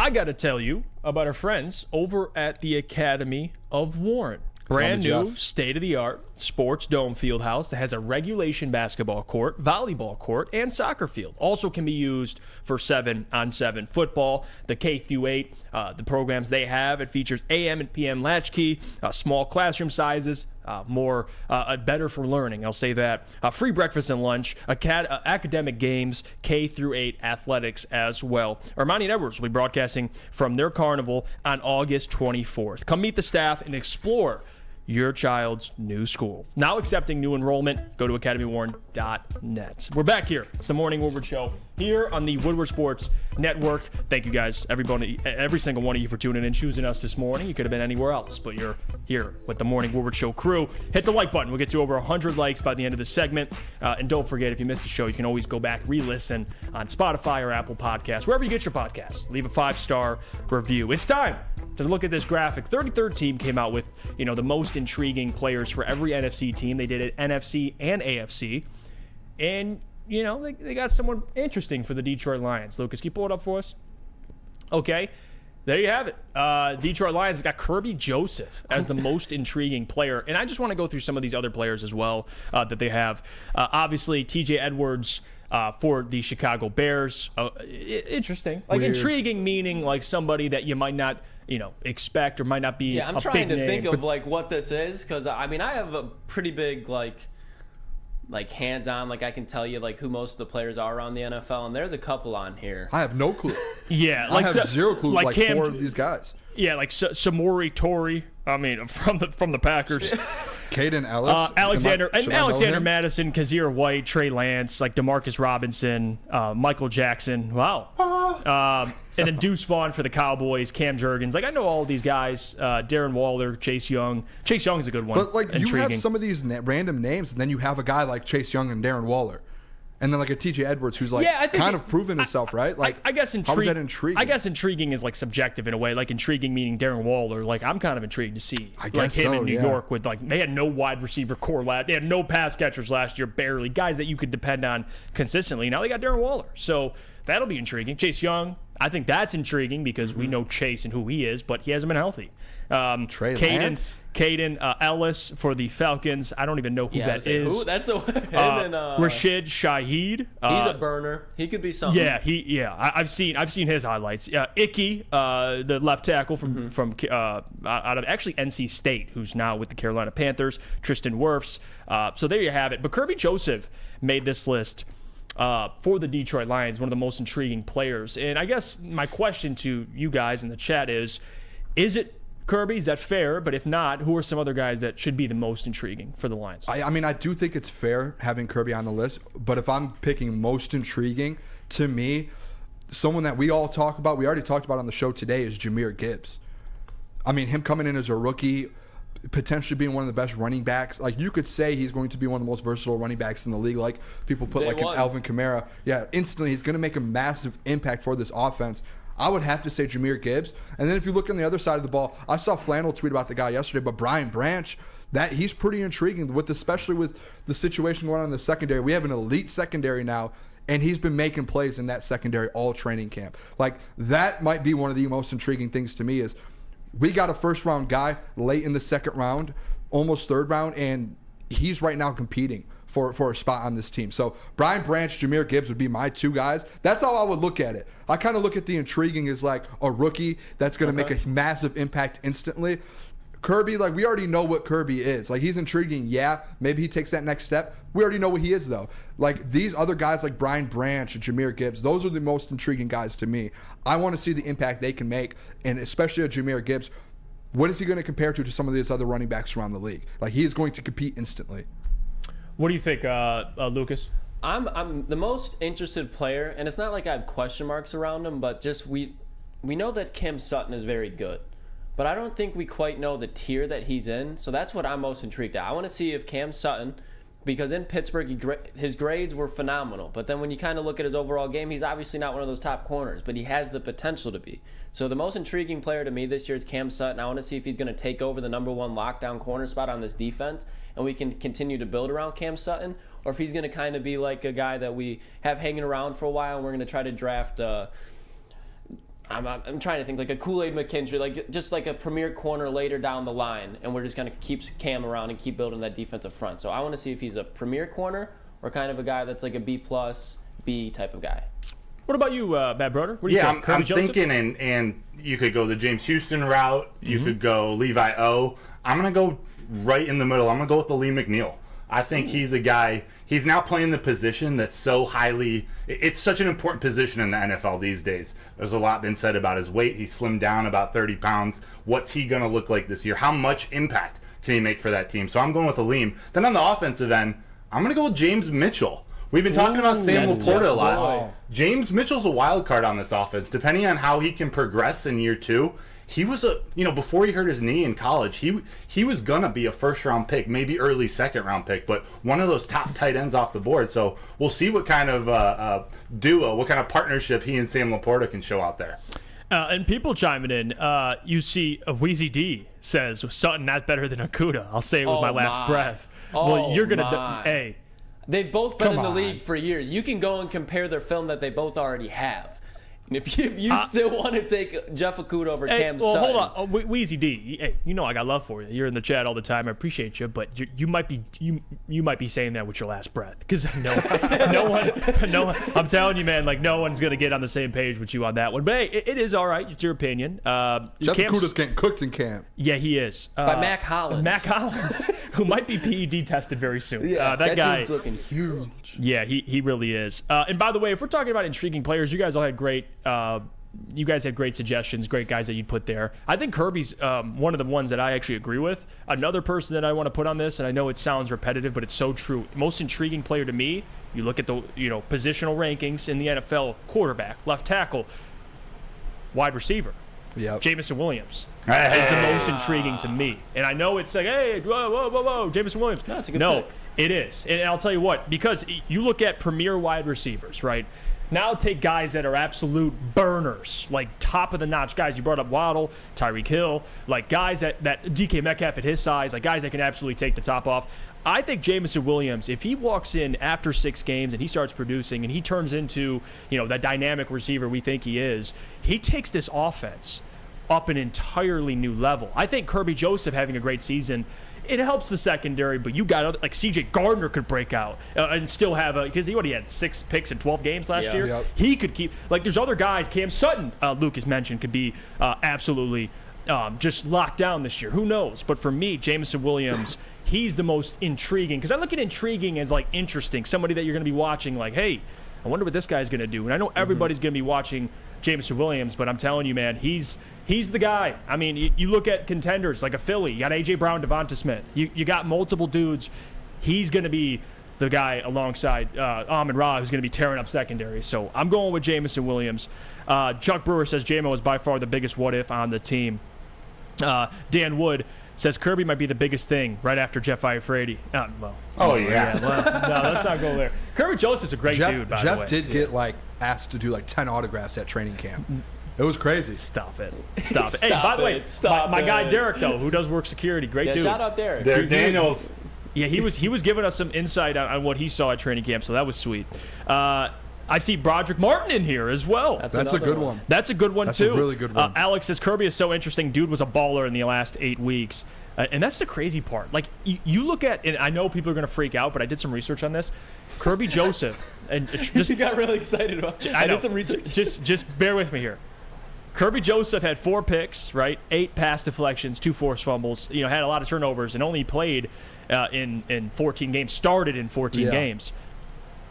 Ed Reed, okay? Oh God. Ed Reed started. I'm not saying he's Ed Reed, but bear with me.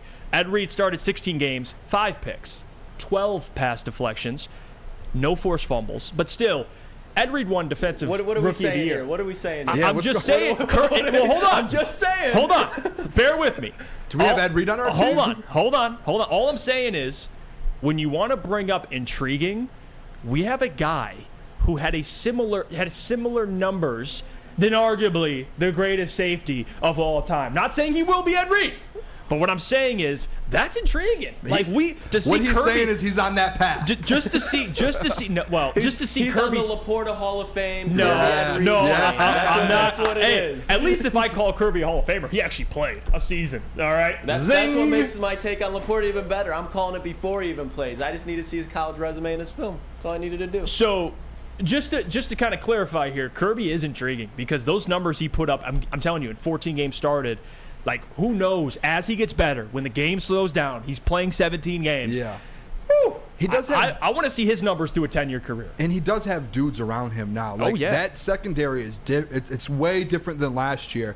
Which I do think having like a CJ GJ out there, a Cam Sutton, Tracy Walker back, that's going to elevate Kirby's game. That's going to elevate his game alone, is him being out there with a guy like CJ GJ, a veteran, of Tracy Walker, who's been in these positions. Like, it's going to take his game to the next level, going from his rookie year to year 2.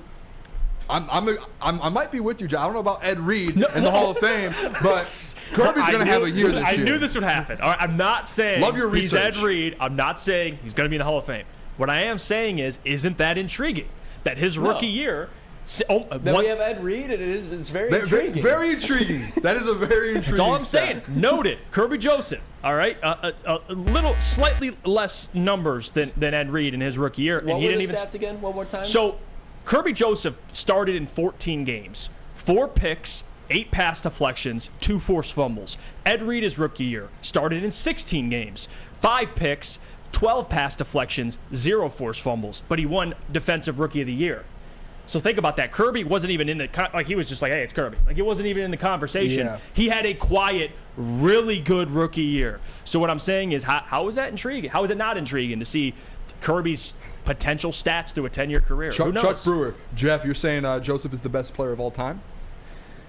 Chuck knows. I love Chuck because he knows. He's trolling me right now. And by the way, people are going to, Jeff thinks he's Ed Reed. No, but for a rookie with those type of ball skills, it's impressive. Shout out to Brad Holmes for getting the next Ed Reed, too, man. And Coach Walk 37 says, it's great to know that we have 10 Hall of Famers on this team. Yeah. I know. I'm not. We got to think. We said Branch, Laporta, obviously. Who said Branch? Like, I didn't say. No, Flannels. Flannels is Branch, yeah. Oh, Flannels is Branch. I'm Laporta. JB probably thinks Hooker is. I have one. Who you got? Dan Campbell. I mean, Motor City Dan Campbell. Win a Super Bowl in Detroit, you're in the Hall of Fame. Yeah. You're in the Hall of Fame, brother. I will get you Starbucks for life if you win a Super Bowl in Detroit. I will deliver to you at 7 a.m. every morning, 6 a.m. Broder. I don't know what time they get there. He'll have 2 ventis with 5 pumps of espresso in it if he wins a Super Bowl, and I'll induct him in the Hall of Fame. Yeah, he deserves it. He really does. And again, guys, like, we talk about guys that are actually, like, if I had to give you a prediction on who I think could be a Hall of Famer, if anything, it'll be one dude, maybe. Yeah. Panay Sewell. And I think it's Panay. I think it's Panay. If we're being real, it's just. But again, hey, what do we? If you get 10 Hall of Famers on your team, you're winning some. You're winning some you Super Bowls. You better win a damn Super Bowl. Jack Campbell. Next Hall of it. I'm just kidding. Next Luke Kuechly. Yeah, Lucas. That's another one. Hey, Luke. Jack Campbell, Luke Kuechly. Watch out. He's coming. Let's see. Hutch. Chuck Brewer says 10, 15 defensive players and another 14 offensive players. With Future the Hall of starting Famer. 11 and then the 2 rotational piece, gold jackets. Yeah. Every one of them. They're already cooking up the entire starters on offense and starters on defense. Everyone's getting a gold jacket. Can't wait for that. I really think Mohamed Ibrahim has a chance to make it. Hey, don't sleep on Mo. I'm putting my foot. Jerry Jacobs. Look at me, Jerry. Just hand them all You're out. a Hall of Famer. We're getting out of hand now. We're getting out of hand. Okay, all right. Yeah, let's end that one. Let's get back on track. Why don't we go to break? When we get back, I want to kind of react to, or actually, I want to have the discussion now officially just about the JMO stuff, because Dan Campbell kind of spoke on it, and he gave his opinion, and people kind of critiqued him. Yeah, he critiqued him, and I think for it was better or right. for worse. Yeah, Did his job. Yeah, absolutely, and I actually appreciate that. I prefer Dan to say what he said. Now, it could be taken out of context if you don't watch the entire clip, but we'll discuss what he said. Jameson Williams made some plays in camp. We'll show those after we come back from break. But before we do that, Broder, can you tell everybody about our friends over at Big Boy? Yes, I definitely can, because Strawberry Fest is back at Big Boy. You can try the classic breakfast items like some strawberry hotcakes or mouth-watering red velvet waffle. If you're not feeling breakfast, try the strawberry bacon chicken wrap or cool off with their refreshing summer splash salad. And don't forget to grab dessert, including their berry delicious classic strawberry pie, deep fried vanilla Oreos, or strawberry hot fudge cake, and more at Big Boy. Gabby is a college student struggling to study for her big exam. Then she discovered Syntron, a healthy way for her to stay awake and focus. Jennifer frequently has chaotic days like this until she gets online, orders some Syntron, and finds her groove. April visited her local grocery store, purchased a case of Syntron, and entered to win the Syntron 100K Vegas giveaway. Pick up your case of Syntron today at any Meijer location or visit drinksyntron.com/Vegas and enter for the 100K Vegas giveaway. Love Woodward Sports? Love wearing clothes? Then you should be wearing Woodward Sports clothes. Check out our full line of merch at woodwardsports.com. Just click on shop. We have all your favorite designs, like Dan Campbell kneecaps, Woodward golf, and of course, our own logoed out merchandise. Men, women, infants, kids all love Woodward Sports. Impress your friends. Impress your boss. Impress your dog. Buy Woodward Sports merch today.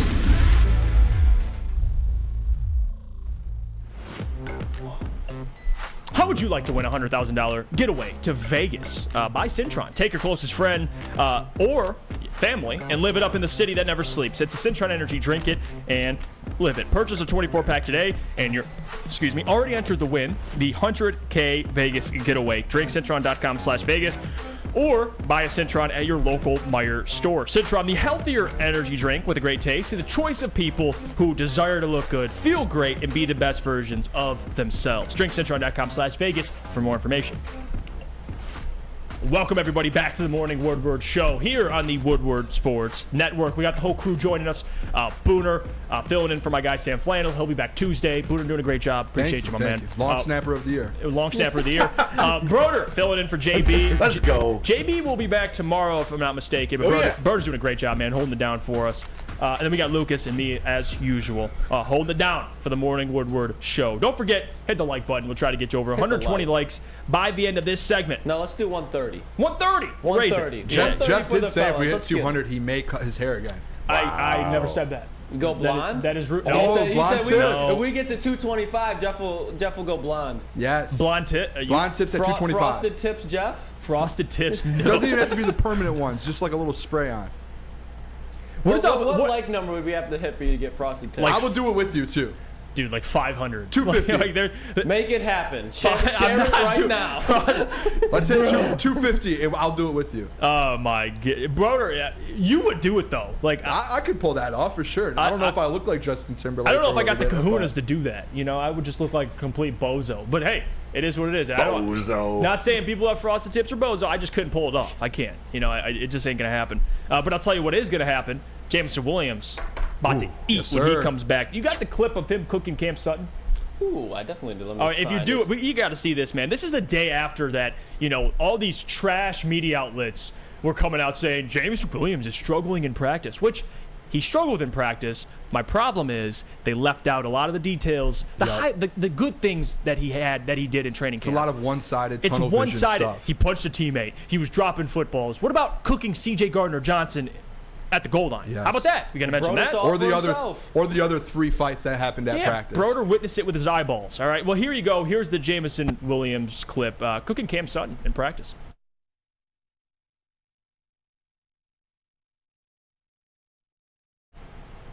He just nuked that thing. Oh, and he threw the ball after? Yeah. Listen, I know we talk about Jared Goff not being able to throw a deep ball or anything, but that was probably like a 50, 60-yard ball, and it hit him. It wasn't perfectly in stride, but it was definitely in front of him. Yeah. J-Mo catches it with his hands, which people were talking about all last year, how he caught the one with his body. He can't catch with his hands. Caught it with his hands. Fell very nicely with a nice possession catch in the end zone for a touchdown. So if that doesn't convince you that Jameson Williams and Jared Goff can't have a strong connection, I don't know what will, because we saw it in a game last year. You're seeing him practice again. Jameson Williams is only going to get better, and Jared Goff is probably just going to get more chemistry with him as time goes on. Wheezy D says, I mean, it's Cam Sutton. He's the Trey Flowers of DBs. Oh! Whoa! Well, let's slow down. Yeah, let's slow the Trey Flowers of DB. Wheezy D, you understand Trey Flowers? Like that's quite the comparison. Cam Sutton was on a limited list last year that only allowed a below 90 pass rating. Just want to know too. The only Lions jersey I have in my life is Trey Flowers. So let's chill out on the slander a little bit here, man. I don't know. It maybe Wheezy D. We can revisit this take, and if Cam Sutton doesn't work out, I don't think he's proven himself. Yeah, he's already been proven. That's the thing. He's been in Pittsburgh with the Steelers, and he's done that before. Like, he's been in an elite corner. So I don't. And it's not like where that's coming from. Pittsburgh's a DBU New England constantly has a good edge rusher. Whether they're mid or extremely talented, they always have it. It's because they have a great system. Trey Flowers was a mid guy who played above his ceiling in New England, and then the Lions, with the management and ownership that they had at the time, were like, oh yeah, that guy's really good. We're going to overpay for him. Brad Holmes obviously sees, I'm not going to overpay for a soul. So we're going to get Cam Sutton on a deal. So it's completely opposite of Trey Flowers. Yeah, Trey Flowers, that contract. That's what I'm saying. I think it was one of the bigger contracts of that offseason. Yeah, it was. It really was. And Cam Sutton, 11 per year, I'll take it, man. He'll be easily, CB1 every time. But to stick on Jameson Williams, though, do you have the clip also of Dan commenting on J-Mo and his hands? Okay, this is Dan was asked a question about J-Mo, and he had some interesting things to say about the second-year wide receiver. It'll never be probably like one of these elite pass catchers that you've seen it, but it'll be just fine with his speed and what he's able to do. But there's a number of things he can clean up with it. And there you have it, Dan Campbell talking about Jameson Williams. And people hear that, and they're like, when I first heard that clip yesterday, and we were in the back room. Yeah, add the context around it. So I didn't have the context, and I'm like, that's odd. Like, why would, it's like saying, and I made the comparison, it's like saying Sam Laporta will never be one of the best tight ends in the league, or he'll never have hands like a Kelsey. You don't say those things because you don't put a cap on guys. Yes. But also, when you actually listen to the full clip, maybe Dan's challenging him in a way. This is a guy who I think needs to be challenged as well. And for Jameson Williams, he said it. He'll be fine. He's got speed. And you go back, and Alex did a great job of getting the stats, because I asked our guy Alex, who does great work. He helps us out on the Morning Woodward show, and he gets the stats whenever we need it. I told him, I said, Alex, get me a list of the best wide receivers in the league, or just random wide receivers. Give me their drop rate. I want to see the drop rate for guys that are pretty good damn wide receivers, and let's compare it, because I think when people hear that, they're like, he won't have hands like Amon-Ra. Like, Amon-Ra, to have those type of hands, it's not common in the NFL, Booner. You could still be a really good wide receiver and not catch 90% of the balls thrown at you. There's a handful of guys that have hands like Amon-Ra, like a Devontae Adams, like a Justin Jefferson, where you can throw the ball anywhere and they will find a way to catch the ball. But this clip, to me, I don't take it I don't think this is negative at all, what Dan Campbell said about Jameson Williams. Right. I bet you, and I'm 100% sure about this, Dan Campbell and Brad Holmes and Ben Johnson they sat down with Jameson Williams a week ago and said, this is something that we need to work on, is catching the ball, is getting better hands. Because think about, if they didn't say anything to him and he just never developed his catching, what is he going to be in the next 4 or 5 years? Now that he's developing it now, training camp before he's about to, get back, he's going to have 6 weeks to work on it by his own. Mm-hmm. He's going to come back, and if he adds that to his game, he is I don't mean he's going to be a Justin Jefferson type, but he has the skill set and the speed of a Justin Jefferson, and just add the hands to that. It's a completely different player that you have there. You really have to break this down too. And Dan Campbell said it in the same press conference. He hasn't really had a full couple months of practice since he's been at Alabama. So he is getting back into things now. Last year when he came back from injury, they were already in season. In season, you don't go full pads. You don't constantly hit each other. You're not going weeks on weeks of training camp. He's going through walkthroughs. So now that he's finally getting back to where he was in Bama, his hands are going to consistently get better. Dan Campbell has spoke with Jameson Williams. I can guarantee you that he's spoken with him and said, hey, we need to work on the catching. We need to work on the hands. You add that to your game. You get like Amon-Ra and you work with him after every practice. You're going to be one of the best receivers in the NFL. And just to give some context too, Booner, like to go through some of these other guys, like Amon-Ra St. Brown in his first 2 seasons, 75.6% catch percentage his rookie year, 72.6 catch percentage his second year. Let's go through some other receivers. Okay, that's 75. That's like elite. Mm-hmm. You could catch 75% of the balls thrown at you. And by the way, not all those balls are on target. That's what I'm saying. That's a thing to know. That's the context. Like, yeah, they're not all accurate balls, but still, 75% of them, Booner, it's impressive. Now, Jalen Waddle, last year, 1,300 yards and 50, whatever. Didn't have 2 of some of those games. 64% catch percentage. Had a 74 the year prior, but 64 last year. DK Metcalf, 63.8% the catch percentage. Tyreek Hill, 70%. And in previous years, even his years in Kansas City, he was around 65% catch percentage. So the point I'm making is these are guys, and Tyreek Hill almost led the league in yards last year. Was he first or second, Tyreek Hill? Tyreek? Either way, he was among the best. had the most, if not the second most, whatever it is, the second receiving yards in the NFL. 1,700. But he only catches 65 to 70% of the balls thrown at him, which is great. That's where I think Jameson Williams can still be. Just because he's not an Amon-Ra who won't have, Amon-Ra is going to get his 9 to 12 catches a game, whatever it is. Jameson could get like 3 catches, 4 catches, and still have over 100 yards, well over 100 yards. And then the other thing is, we always talk about how Amon-Ra is the number one guy, and think about the games where Tyreek, he kind of disappears for a little bit because you're now game planning to shut down Amon-Ra St. Brown or the Tyreek Hills. And now you have Jameson Williams opening up with the second option. There's going to be games where Jameson Williams get 5, 6 catches. Think about the production that's going to come out of that. Shit, if Amon-Ra gets hurt, because it's going to happen eventually in his career again, now J-Mo's the number one.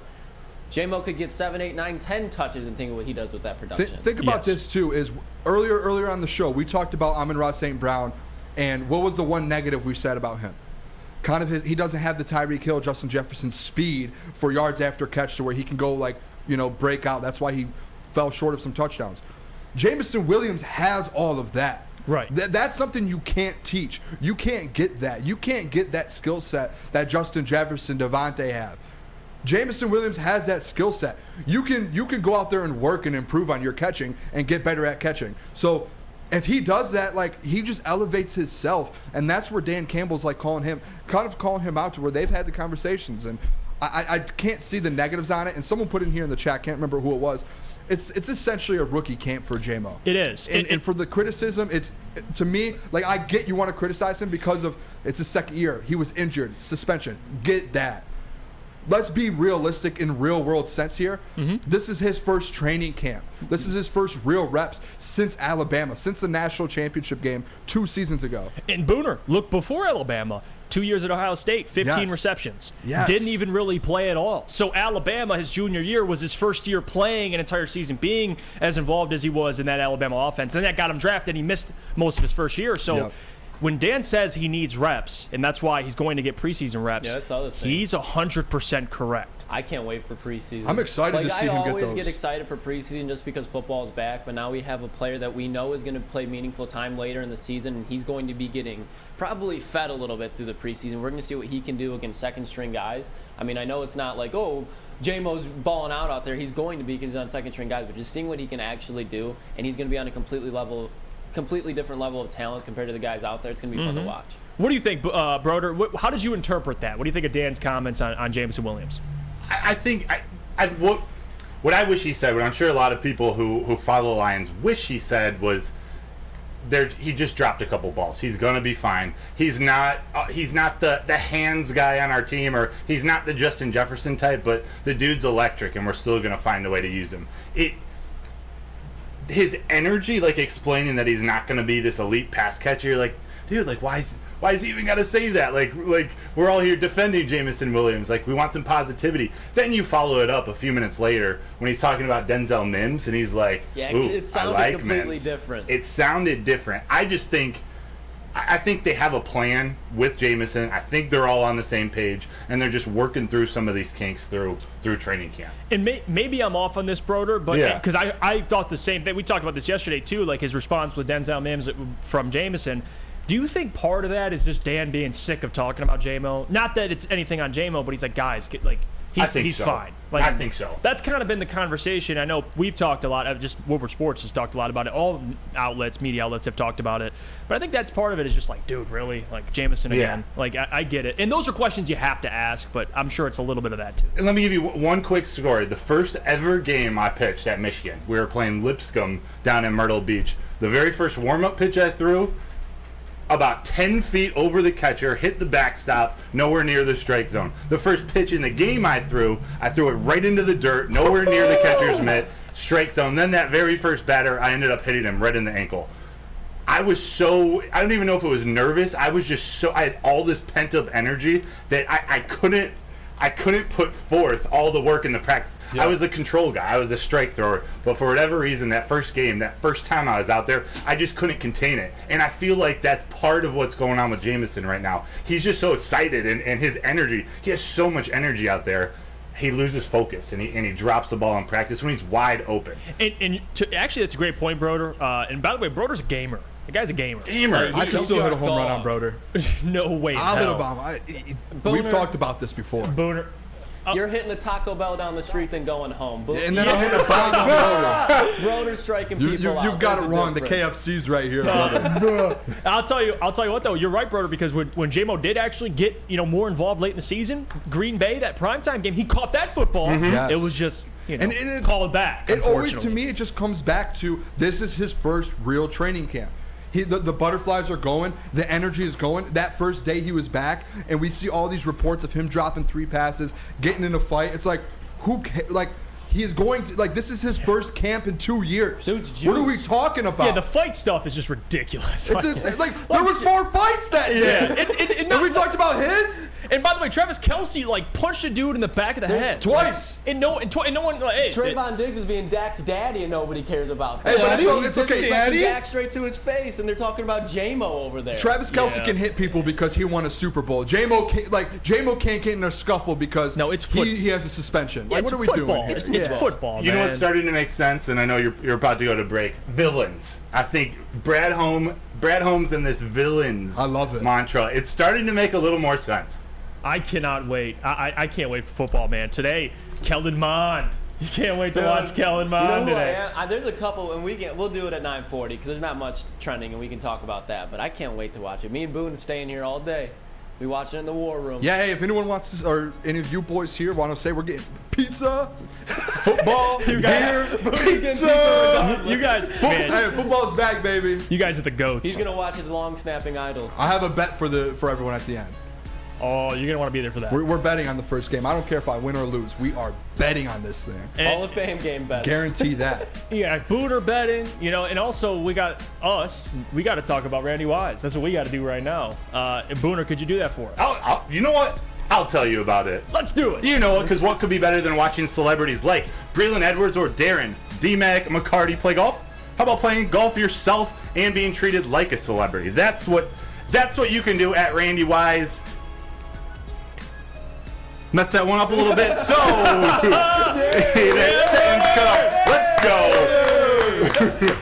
Randy Wise. Stop in at any Randy Wise dealership for your chance to play golf like a celebrity. There's VIP transportation, free golf to one of Michigan's best tracks, and a tasty steak after. Compliments of Fairway Packing Co. Make the wise decision and get to Randy Wise today for your chance to win. That a boy. At work and at home. We're there with smarter security solutions, featuring complete automation with customized alerts and more. For over 90 years, we've been the company that's been counted on to protect what matters most, all with personalized service and care. Right now, for a limited time, receive a free video device plus free installation with a new home system. Guardian Alarm. We protect Michigan. We don't like to brag that we are the toughest sports network in Detroit, but we do have a guy named Darren McCarty on our side. Woodward Sports. All right, 3, 2, Hey, it's Chris Hansen, Woodward Sports. Let's go. Man, thank you, Chris Hansen, for supporting the network. It's the Morning Woodward Show here on the Woodward Sports Network. I appreciate every single one of you. Again, if you're watching on YouTube, hit the like button, subscribe if you haven't already. We're trying to get to 46,000 subscribers. And the boys, Booner and Lucas, do a great job on socials. That YouTube's good. It's growing. We're getting there. And I want to say, too, Booner is doing a great job today. Thank you. He really is. Give we're, this man. We're 100 likes away from getting blonde tips, Jeff and I. No, well. 250 likes. Yeah. Well, hopefully this thing flies by and I don't have to do that. There's 600 people watching. We can get to 250. Speaking of things I don't want to do, I don't know if I want to watch Aaron Rodgers on Hard Knocks. I don't know. But also I do want to watch it because I love drama. And there's going to be something in Hard Knocks that you're going to want to see. I think there's a part of it that's entertaining, but then there's the other part of it which I don't really give a damn. But here's the trailer. The trailer came out yesterday for Hard Knocks. Lucas, could you cue it up for everybody? There's a lot of expectations on this football team. They're dangerous. Watch out. To achieve the results you want, it doesn't happen on game day. It happens today with every breath you take.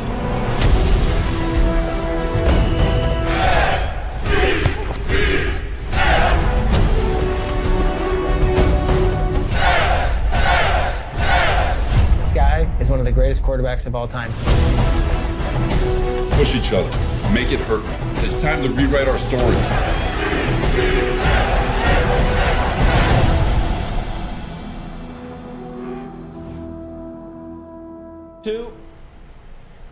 So, yeah, I mean, football. I can't lie to you, and I got to be fair. All right, this is me being 100% serious.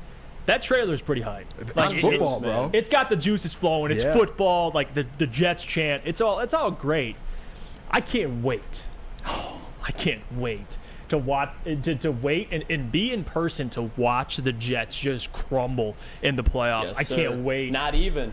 Maybe not even. Crumble to a 9-8 finish. Do you I wish? see this as the Philadelphia Dream Team. I'm with Lucas. Do you wish that this Jets team, they were on Hard Knocks all year, so we could just see the fall of Aaron Rodgers and all of these guys just going 9-8, losing to the Bills twice, losing to the Dolphins twice, I want to see that all season long. I want to see Kirby. You know how it's like a father-son moment when you reach out to your son and hey man, good luck on your first game. I want Kirby to phone Aaron before week 1 and be like, hey man, good luck. You're gonna do great.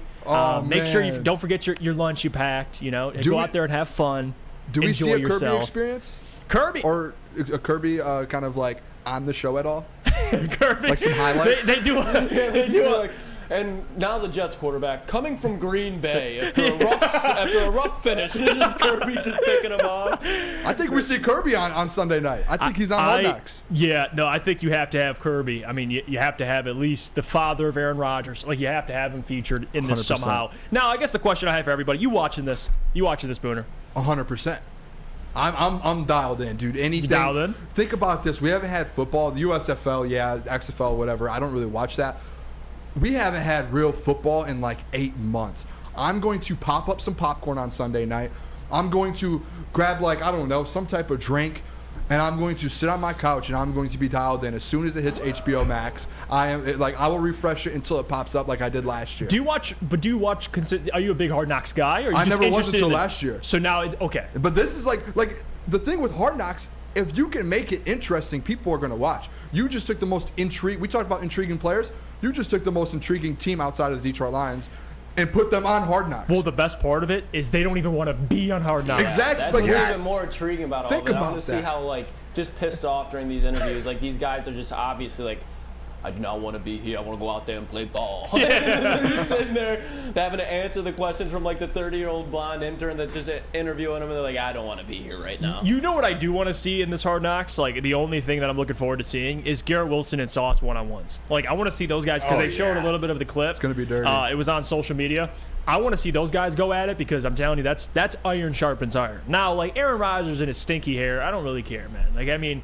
It is what it is. Aaron, and I'll say this, I got to give him credit. He's done a good job, at least being a good teammate. You know, he's kept all his P's and Q's in order, but we shall see. I think this Jets Hard Knocks, there'll be some drama on there, for sure. I just want to see Aaron Rodgers' downfall. That's all. Yeah, well, I'm glad we share that sentiment. Sam Flannel, if you're watching, they're going down. Like the Jets are, if they're not going to make the playoffs, they'll make it and fall short in the divisional round. It just is Allen what it and is. the Bills are going to just dog walk. Who do you have winning that division? The Bills. They went 13-3 last year. You're talking to Booner here, the Josh Allen but fanatic. like, what are we talking about? They went 13-3, and everyone's like they had the worst year of all time. They went 13-3. I think the Bills are going to win that division. I do. And if not the Bills, I think it'll be Miami. To be honest, here's the thing. And I don't like the Jets. I'm leaning Miami slightly, and I still think Buffalo's going to be very good. I just think Miami's defense is going to be nuts this year. They're fast. Stacked. Their front seven's good. Their secondary is deep. But Jalen Ramsey out. That's going to stay. They still got Xavier Howard, Devon Holland. They got our boy Cam Smith out of South Carolina. They just brought in Eli Apple too. I was wondering they have Tyreek and Eli Apple now. What we say? For sure, Deshaun Elliott's on that. Hold on. Elliott's in Miami. Hold on. You brought up Eli Apple when hyping up that secondary. I'm just saying they have a deep secondary. I said they just brought in Eli Apple. Like it's better than having. Is he a bad 2 or 3? Apple than Will Harris. Eli probably feels right at home in the Big Apple. Yeah. Well. Oh. All right. Do you guys see that? We got to go to break. Yeah. What were you saying? Do you guys see that Jets? What's his first name? That rookie undrafted wide receiver the Jets have right now. I got that video pulled up. You see that, brother? Jason Brownlee or whatever for the Jets. They the undrafted rookie? Dude, yeah, the guy's flying around. Dude's got some wheels. You know, he took Mims's spot, technically. Yeah, and he was bullying Sauce, too. I need to see a video of this. Well, let's get it here. I'll pull it up. Let me get it queued up. While you're doing that, did you see who Aaron Rodgers was texting late night the other day? Who? Not Taylor Swift. He hit up J Love? He hit up Jordan Love. He shot him like a little, good luck, be yourself You're text. gonna need it. How crazy is that? Yeah, but here's the video. This dude's been going crazy all camp. Oh my gosh, yeah, he's making plays, dude. This one I saw. That was insane. Did you see who threw that ball? Zach Wilson. Oh! Yeah, he's a dog, and man. This is when he burned Sauce. Rodgers. He like before that play, Sauce is like trying to man up on him and press him, do Sauce things to him, and dude literally. Sauce was trailing 4 or 5 yards behind him. So this guy, I'm not gonna be able to stand the Jets, but part of Hard Knocks, I can't wait to see what happens with this guy. And I'm telling you, if Brownlee is all up in your he's all up in your space, you're gonna need some insurance, Booner, to cover yourself there. Where can people get the best insurance? Another ad read, number 3 all time here. Swiss Insurance. Now that summer's here, it's important to make sure you are properly covered, whether it is a grad party or just a group of people over to enjoy the lake or the pool. Your liability exposure increases significantly in the summertime. Let Swiss Insurance Group review your coverage and make sure that you are protected from an unexpected loss. Check us out at SwissINS.com or call Mark today at 248-800-4177. Swiss Insurance Group. Introducing the Planet Fitness Guide to getting that post-workout glow. Step 1. What's your why? More epic energy? Better sleep? Blow off steam? Step 2. Join Planet Fitness for just $10 a month and get moving in our clean and spacious clubs. Step 3. Bask in that post-workout glow. Join Planet Fitness today for just $10 a month. Join today at any of the 50-plus Detroit area locations. Love Woodward Sports? Love wearing clothes? Then you should be wearing Woodward Sports clothes. Check out our full line of merch at woodwardsports.com. Just click on shop. We have all your favorite designs, like Dan Campbell kneecaps, Woodward golf, and of course, our own logoed out merchandise. Men, women, infants, kids all love Woodward Sports. Impress your friends. Impress your boss. Impress your dog. Buy Woodward Sports merch today.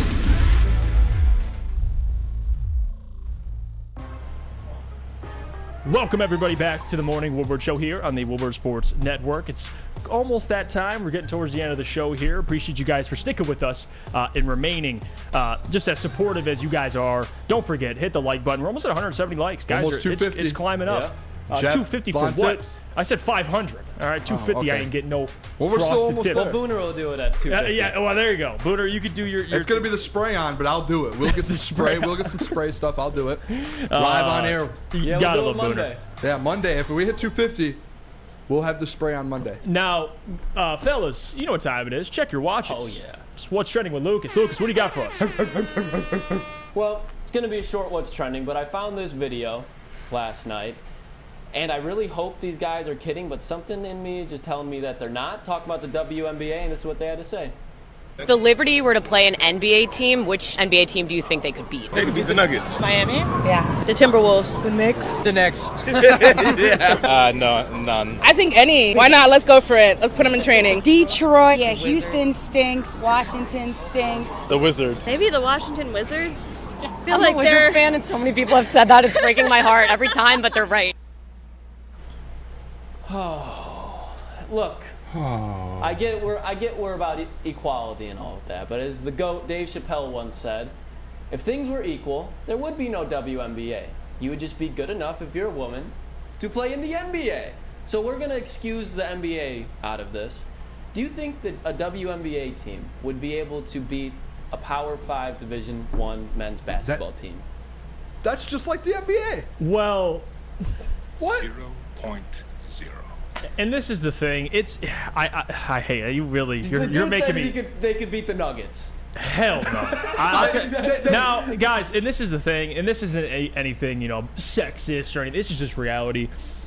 Men are naturally just born a different way. Men are just gifted athletically. That's why when a WNBA player dunks like a Brittany Griner, it's a big deal. I mean, it really is. So the athleticism, there's advantages naturally that men have. So to go after and say, yeah, we'll beat the Nuggets, like you're high, like that, you're high. You know what though? A college team, Jeff, I don't think that's too crazy. It is. I have a story. Okay. I coached Division II basketball. Fun fact, men's basketball. Hey. Yes, I was a coach. Shout out Saginaw. Saginaw Valley. Coach Booner. We had some guys there that were from Indianapolis, and they went back during winter break or summer break, whenever it was, and they scrimmaged a WNBA team at their practice. They came back and said they beat them by like 20 or 30 points. And this is a Division II. This is Division II. Where he has Power 5. We're talking about Division II, which those are still legit dudes. No, yeah, they are. But I'm Division II, and you ask Power. They're not being a Power 5 team. But I will say this. I'm not trying to disrespect either. They're legit players. They can hoop. They can hoop. But the athleticism side of it, to where it's dudes are going to be going up alley-ooping and banging out they're like you said. How are they going to get a rebound? That's my question. I'm getting a board over Brittany Griner. I'm throwing, boxing her out, grabbing the board. I'm Jalen Duren in the WNBA. That's what it's just a completely different game. Yeah. I understand that you I understand it, but it's different because naturally, as you're for example, Caitlin Clark, one of the most electric college basketball players last season. Her. Well, just think about it. For guards in the WNBA are 5'9". Yes. You're facing a dude right away that's 6'4". Advantage-wise, size-wise, it's all the guards on the Saginaw team 6'4", 6'5". We have 6'4", 6'5" guards that can catch an oop. You're getting checked by someone who's just naturally more athletic, bigger than you, bigger wingspan than you. Whatever. It's a dumb conversation. Who was it that said they could beat? And everybody in the chat, Griner is not getting a board over me. Not a chance. Yeah, Brittany's giving you 30. She's giving you 30. Griner. I'm giving her 25 and putting another cart in her pocket so she gets on the plane again. No. Whoa.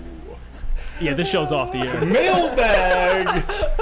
Oh my God. Lucas, I'm not right. Triple-double. I'll get 10 boards, 10 points, and I'll slip 10 cards in her pocket. Well, what else you got for us, Lucas? That's about it. I want to get a good moving on.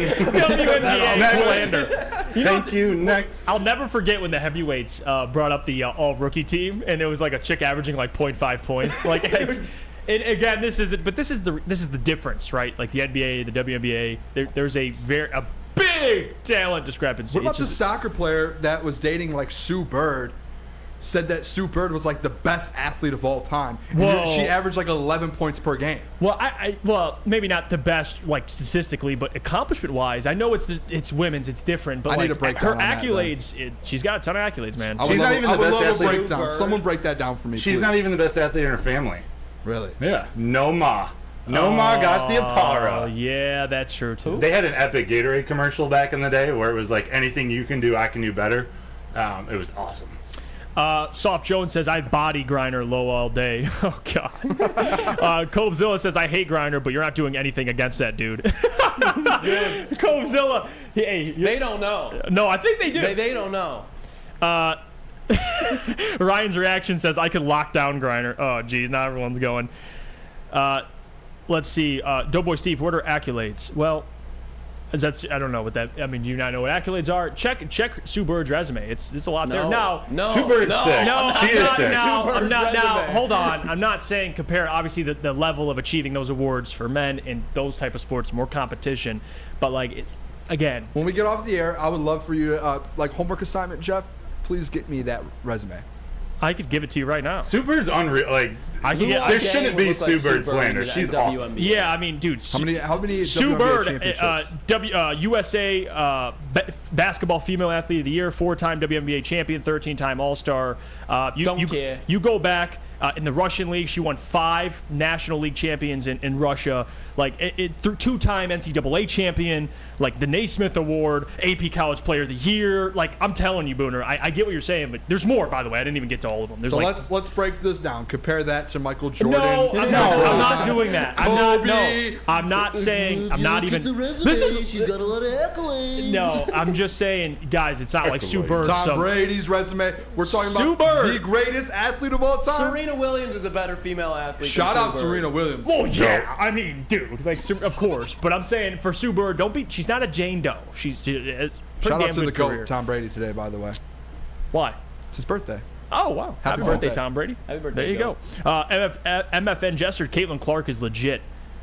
James Hewitt says, compared to Jordan, no, she's not prime. Yeah, no, I'm not doing that. Booner, I love you, but he takes these things and runs with them. But I'm not that's saying he's Jordan. The comment was she's the best athlete of all time. Yeah, she was wrong. So she was let's completely compare wrong. to LeBron, Jordan, Kobe, Tom Brady. No, it's not. Shohei Ohtani now. Like, let's start comparing. Yeah, no competition. It's not even the same. It isn't. We'll go to break. We'll get back. Let's get to mailbag. Get your questions ready, everybody. Ladies, if you're in the chat, or you probably left already because we just talked to the WNBA. Or gentlemen, if you're in the chat, don't forget, get your questions ready. We'll get to as many as we can. But before we do that, Booner, could you tell everybody what you work out? Because I see those guns. I don't really have guns, but guess what? I have a black card now to Planet Fitness. I do have a black card now. Planet Fitness is home of the judgment-free zone, where anyone, and I mean anyone, even me, can feel comfortable and work out with their fitness goals. We are here to help you build a lasting, active lifestyle. At Planet Fitness, you will experience a squeaky clean gym, has tons of equipment and full body workout in just 30 minutes in the 30-minute circuit, and all memberships include fitness training. Your fitness is essential, and fitness is a key part of physical and mental wellness, which is why we have invited teens between the ages of 14 and 19 to work out for free all summer long with our high school summer pass program. Woo! For more information or to join today, make sure you visit Planet Fitness or www.planetfitness.com, where I will be flannel. Your fitness is essential. How would you like to win not one, but 2 vehicles of your choice? One for you and one for your wife, your girlfriend, or your best bud. Get to Lady Jane's today for an award-winning haircut and automatically enter for your chance to win. Courtesy of Les Stanford Buick GMC of Ferndale. Lady Jane's, open 7 days a week, walk in anytime. It's wicked awesome. Let me tell you about our friends at Outdoor Equipment Company, because, guys, your childhood may be over, but certainly playtime is not. Outdoor Equipment Company is your source for outdoor power equipment, sales, service, and parts, carrying top brands such as Bad Boy LS Tractor, Stihl, and much more, servicing the Great Lakes regions with locations in Metro Detroit and Greater Lansing. For more information, visit them, OutdoorEquipco.com. Outdoor Equipco, your power equipment playground. We're back. It's the Morning Woodward Show. Get your questions ready. It's the last 8 minutes of the show. We'll try to get to as many as we can. Jamcat, mailbag, Booner, are you an MSU or U of M guy? Oh, go blue all day. I'm sorry if that affects you at all. I love Michigan. I never went to Michigan, but family grew up Michigan. I'm all Michigan. No question. National championship this year. I am with Flannel on that. Jack, We're winning it. Jack Harrington, mailbag. Who wins LSU versus FSU week 1, guys? Well, it's going to be a good game. I'm going to go with LSU, though. I'm going to go LSU, yeah. FSU a little overrated. Is that on the road? Is that at LSU? Is that at it might be or is it at FSU? neutral. I don't know. Jack, you got to put some clarification. I have to check that. But I'm rolling with LSU. Let's see. Big Con 51 mailbag. Jeff, can we get that top 5 dictators list in honor of that? Yeah. Do you guys want me to come with that tomorrow? Yeah, maybe we can do a segment on just that. I'll bring a list tomorrow. Let's see. Coach Walk 37. Isn't it weird Sam's in the chat and Brandon Katz isn't? Are you inferring that Brandon Katz is Sam Flannel? Is that Flannel's burner? No, are they together? What do you mean by that? Maybe they're on vacation together. Broder. What do you mean by that? That music. I love it, man. I do.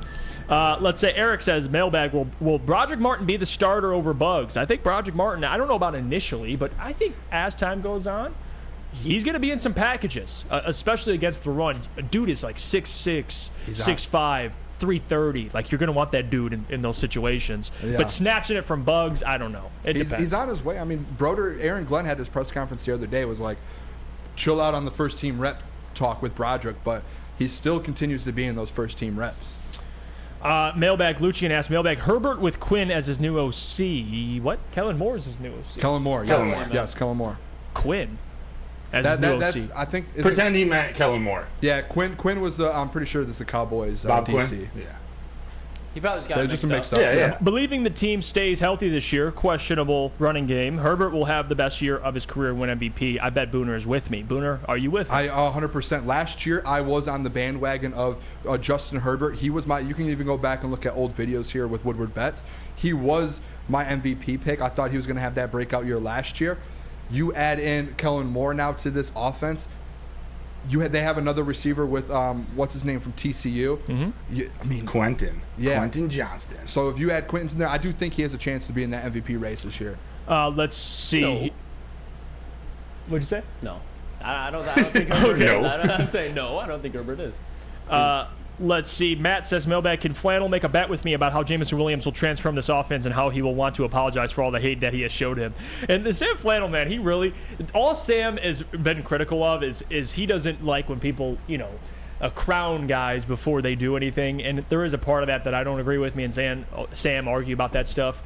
Sam wants to wait and see it, and I get that part of it, but yeah, he's electric. And Sam would even say that, when he has the football, he is electric. Yeah, even Sam would admit that. Let's see. Life with Cool says, mailbag, what will happen first? Cade becomes all-star or Pistons make the play-in tournament? Wow. Oh, Pistons make the play-in tournament. I mean, it could happen the same year. Could happen in the same year, but more than likely, I don't know if, making the play-in tournament. Those two things would go together. You're right, honestly. Yeah. I would go with Pistons make the play-in tournament, though, more so. Because if Cade makes an all-star game and they're not in the play-in, then does it really matter? Yeah. Like, you got to be winning games. I think that's most important. Let's see. Jesse asks, mailbag, Jeff, are you going to watch Fight Night in Nashville Saturday? Second question, Booner, what's your pick for the Hall of Fame game tonight? Oh. I will not be tuning in. I'm busy Saturday. I'll be missing that. I'll try to catch it as much as I can, but Fight Night I might miss this Saturday. I'll be out of town. But what about you, Booner? Where are you going? What's going? I'm going to Hockin Hills, actually, in Ohio. Oh, yeah, Freddie told me about that. Yeah, going to Hockin Hills. Yeah, get a little fresh air. Go out there and Southeast get away Ohio. from everything. What's Hockin Hills? Is that like a ski slope? No, it's like a big.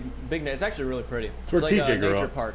Yeah, it's a nice little spot. It's huge. You're like in the Appalachians and I enjoy nature a lot. The only fear I have is of bears.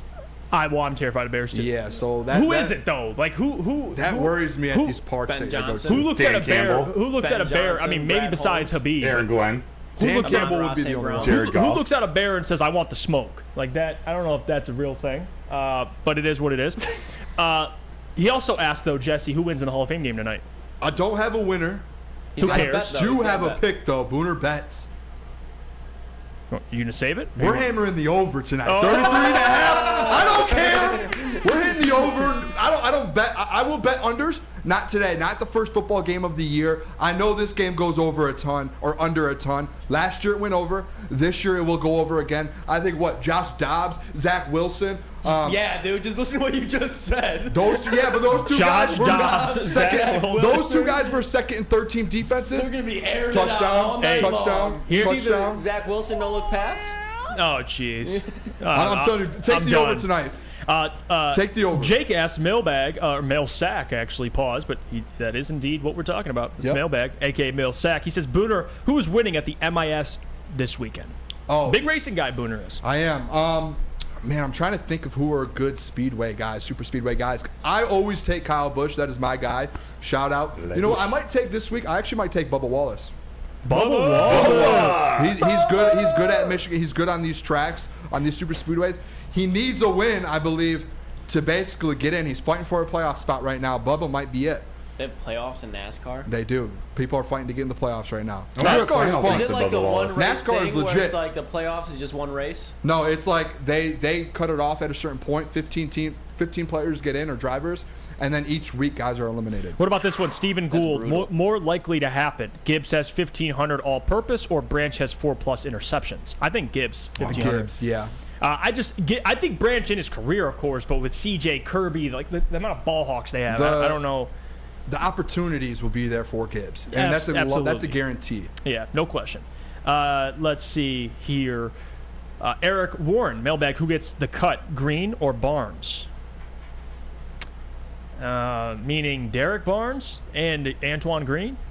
I mean, who makes the cut? I mean, if I had to pick I would say Derek Barnes. Like, Antoine Green, I think, is a guy that could be a tweener, maybe on the practice squad, or, Yeah, I guess both could probably get put on the practice squad if that came down to it. No way. Derek Barnes ain't going to the practice squad. No, he ain't. No way. No? Antoine will, yeah. Derek Barnes is going to be subbing in with the ones. Derek Barnes is one of those guys. He's on a contract here. I could see him he said playing. Who's more likely to be cut or make the team? I think he said make the cut. So you guys are answering it right. I'm confused. So Jay Will. That confused me in 2 words. Jay Will fan, mailbag Jeff, why don't you ever go on a limb on anything? I do all the time. He does. He thinks Justin Fields is going to win MVP this year. No, I don't. He said Kirby Joseph is the next Ed Reed. There you go. No, 2 examples right away. Go out on a limb, Jeff. No, I listen. If I believe something, I will say it. If I don't believe something, I will not say it. That doesn't mean I have to come out here and spew a bunch of BS. I don't want to do that. That's not fair to people. You don't want to be one of those guys who are just a hot take artist. I mean, that gets a little. What I say is what I believe. That's fair. I believe it. Like I believe. I believe the Denver Broncos will be second in that division over the Chargers. I believe that. You want to like that for going out on a limb? Yeah. Like I have a lot. We just haven't got to them. So. Yeah, that's what I love about Sports Talk, though. A lot of different opinions there. And I saw a question earlier, and it was and I forgot who asked it, so my apologies. It's the last one. Do you believe the Jets hype? Yes or no? No. Broder? I believe it. I hate to say it. I believe it. What about you, Lucas? You believe the Jets hype? Not a chance. Hell no. I already said this is a repeat of the Philly Dream Team. Oh, and you guys know how I feel about it. Aaron Rodgers, you suck ass. All right, we're getting out of here. Thank you guys for joining the show.